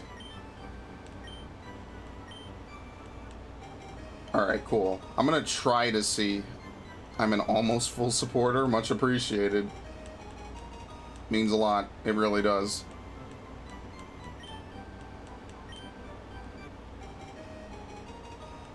Town map. Oh, what? Oh, I never had a town map until now. I didn't even think about it. I was trying to find an Injustice streamer on Mixer until I found your stream. I was confused the game. It doesn't say Injustice on Mixer, does it? I don't think it does. Okay, just making sure. I was confused for a minute. I don't know, maybe Mixer, they're just letting it go by the wayside since they're literally shutting it off. And that really makes me sad. That Repel was active that whole time. That's kind of crazy. I forget if you can catch Moltres now. You might be able to. Do I want to torture myself trying to do this when I should be done? Oh, there's no Pokemon here. Fuck it, let's try it.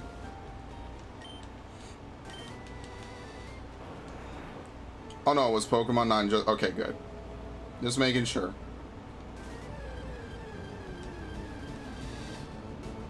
Oh yeah, Ponyta.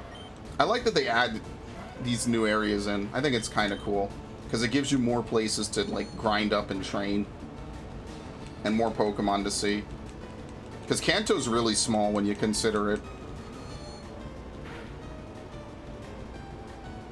It still missed.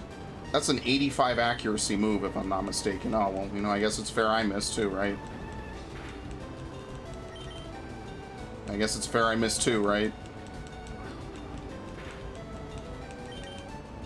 Okay. I was about to say it again. I was gonna be like, I guess it's fair I just never hit anything, right?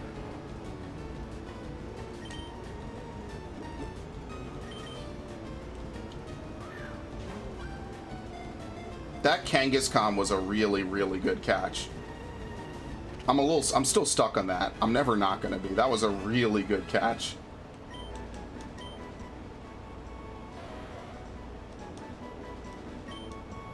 That was really, really good. I'm really in shock about that. That was so fucking good.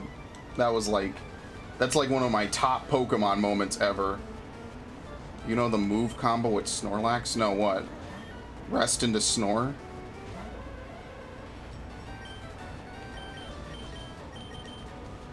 Oh, I should use Brick Break. Whatever.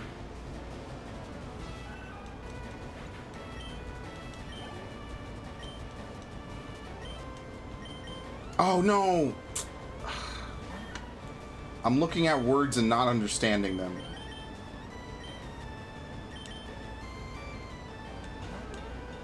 See if we can get Ivysaur to level up a little bit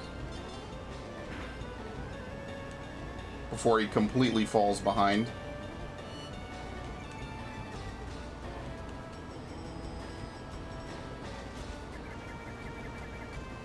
Rest weighs low, Sleep Talk, Yawn, and then Body Slam. Yeah, Sleep Talk is really, really strong in a lot of situations. That's why a lot of people run it specifically. And I think it usually does not select itself, right? Rest Talk is actually a competitive set. Like, it's viable.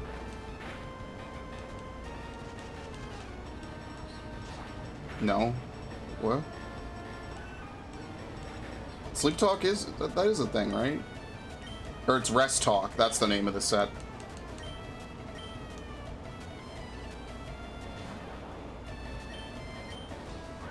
I gotta find the Earthquake TM as well.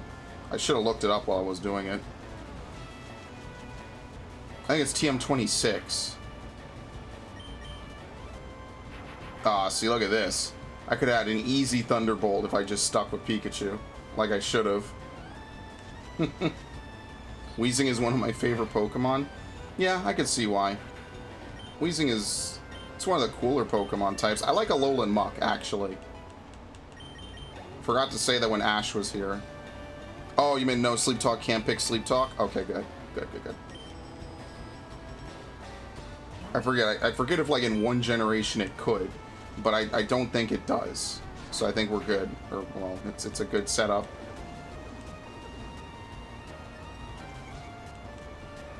Let me cut this off at the source.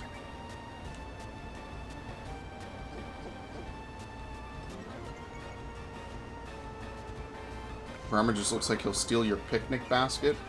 Well, that's like Yogi Bear. Hey, boo-boo.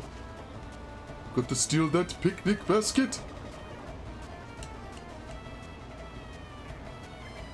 I can't wait till those are just affection. Oh, what? Are you fucking kidding me? My god, this game. Actually counterpicked.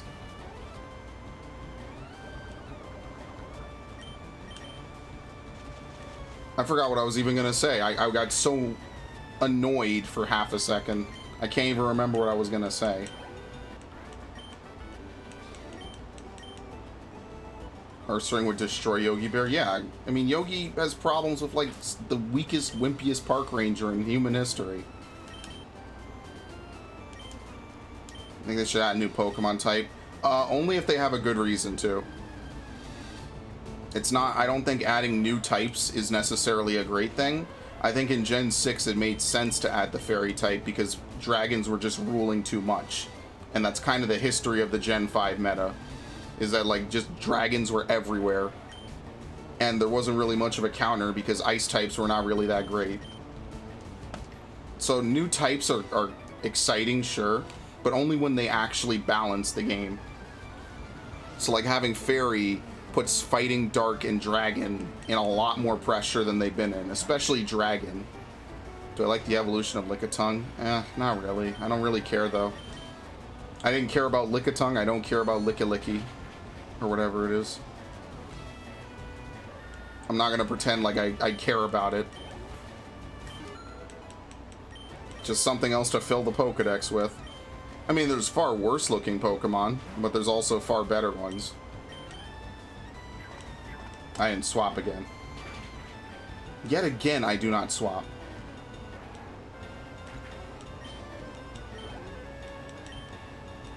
Salamence is my favorite dragon. What are my favorite dragon types?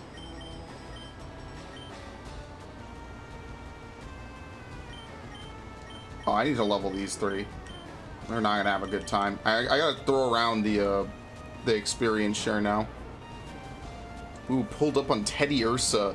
I think destruction would follow. You make it sound like it's a Grand Theft Auto game.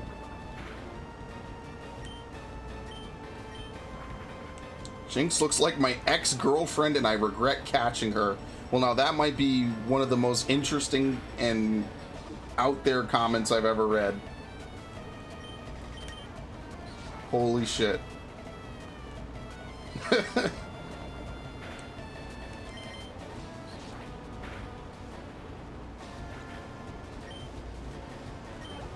There was a Nicki Minaj joke I could have made. I guess I kind of indirectly just made it, but I mean, I don't know what to say to that. I'm in complete shock and awe.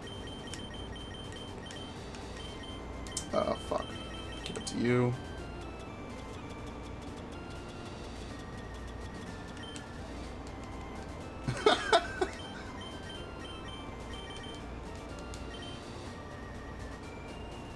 Oh no. Okay. Whew. Do you heal from this spa? I forget.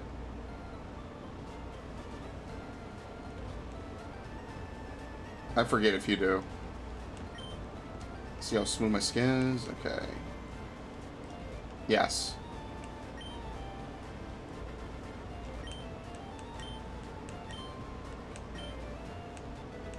Oh, you get Rock Smash? Does anything prevent you from using Rock Smash? I wasted my Master Ball. I don't know, man. There's more time to get new ones. You can win the lottery. You can do a lottery manip. That's what they do in the speed runs. Oh, go away. You could always use a master. What is it? I never caught a Tentacool. I don't think I'm gonna start now. Ooh, very nice. Now watch this poison. Okay.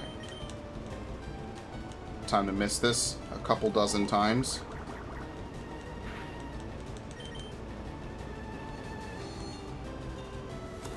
Yeah, I didn't really need to worry about getting 50 Pokemon then.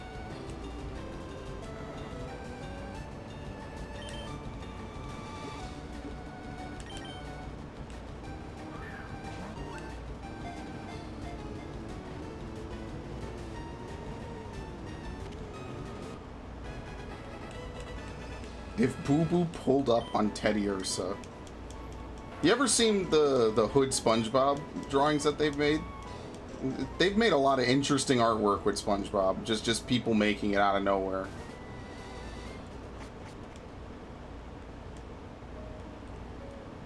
Oh crap. I forget if you need a badge to use rocks. I guess you do, right? When have they ever not required a badge for an HM? Ugh.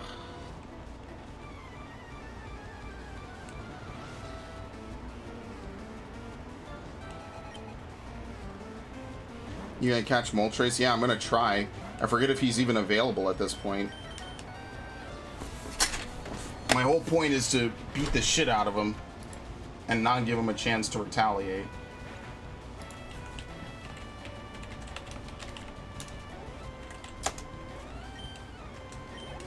Once you get to...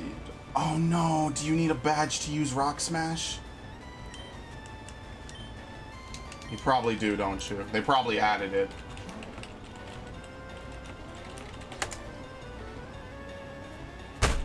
Fucking bullshit. This is a waste of time. I gotta come back. I have to defeat Sabrina. Moltres is basically a Phoenix, yeah. But which is ironic, because that's actually what Ho-Oh kind of does. Is it revives people. Like one of its wings is, or feathers is said to like bring, like, I don't know, not everlasting life. It has healing properties, right? It has the sacred ash and everything. I knew I should have beaten Sabrina first. So now I can't catch it actually until I'm done with this whole plot line. So we might as well just leave after this. There's no point in sticking around.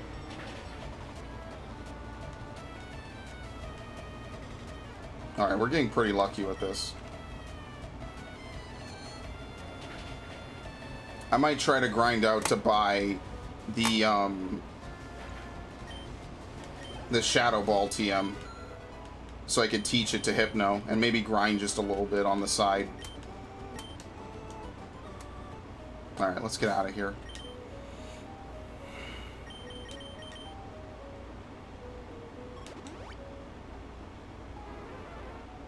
Oh, and Chansey are really good for catching legendary Pokemon, so you don't have to keep... Yeah, because of Soft-Boiled.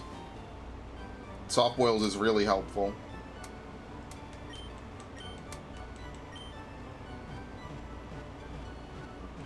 I hate that I did not do Sabrina first. That is a massive mistake. Oh no, Soft-Boiled's a healing move. You can't die to it.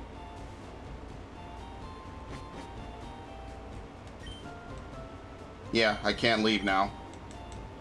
They force you to do this, which normally would be cool, but in this exact instance, it's bad because I'm an idiot and I forgot what I was even doing. I thought Brock was the gym leader. Yeah, he is. He's the first one. Okay, I think we have to go in here. Where's Lostel?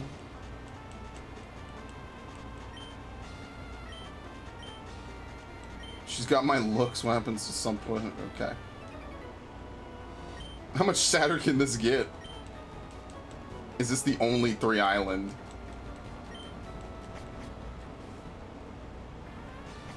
Okay. This is actually where you have the jump. Sabrina is the Saffron City gym leader. There's nothing up here. This is the place, I think, where you can learn Frenzy Plant. This is actually not really a long quest when you think about it.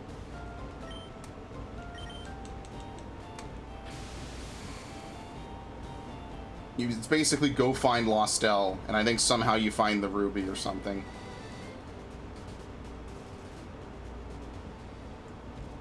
Oh no. And followers have been causing havoc.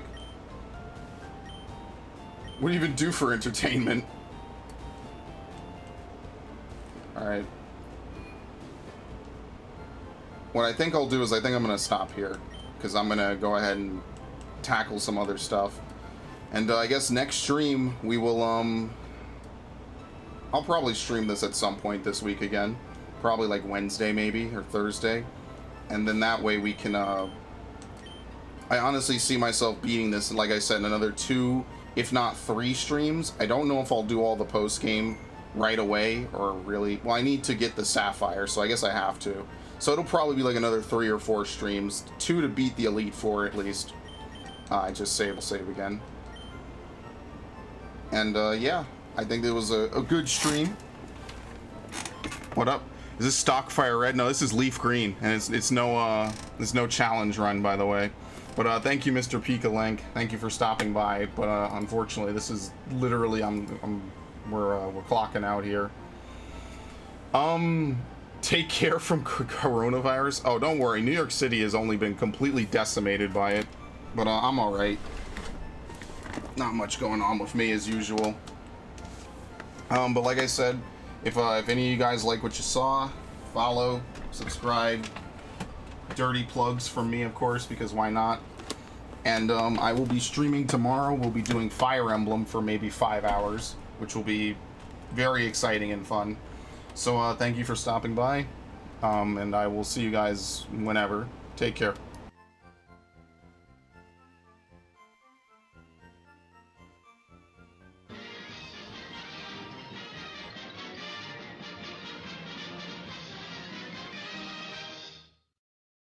What time? Probably late at night. Probably like for tomorrow, Fire Emblem will definitely be at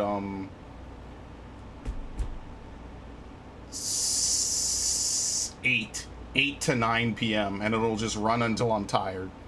Just wanted to throw that out there. If you have a Discord, I have the Discord link in the top right. That is usually I post in there what I'm doing, what my plans are, and all that. See you later, Snowman. There might be an early morning stream at some point this week, just so you know, Snowman. I know you like to join those, so that'll probably be the Final Fantasy stream of the week, as opposed to the normal raid clears that I usually do. But, yeah, other than that, Discord, find me on my other stuff, and thank you all for stopping by, however long you watched. I appreciate it, and I will see you later. me. Help me. I'm gonna dedicate the rest of my life to forgetting it. Somebody touch my spaghetti! I wrote a blog post a while ago about why I f***ing hate video games, because this is what it does. It appeals to, like, the male fantasy. It's like you are printing money! You're making me very uncomfortable. Please leave. Please leave. Hey, that's pretty good.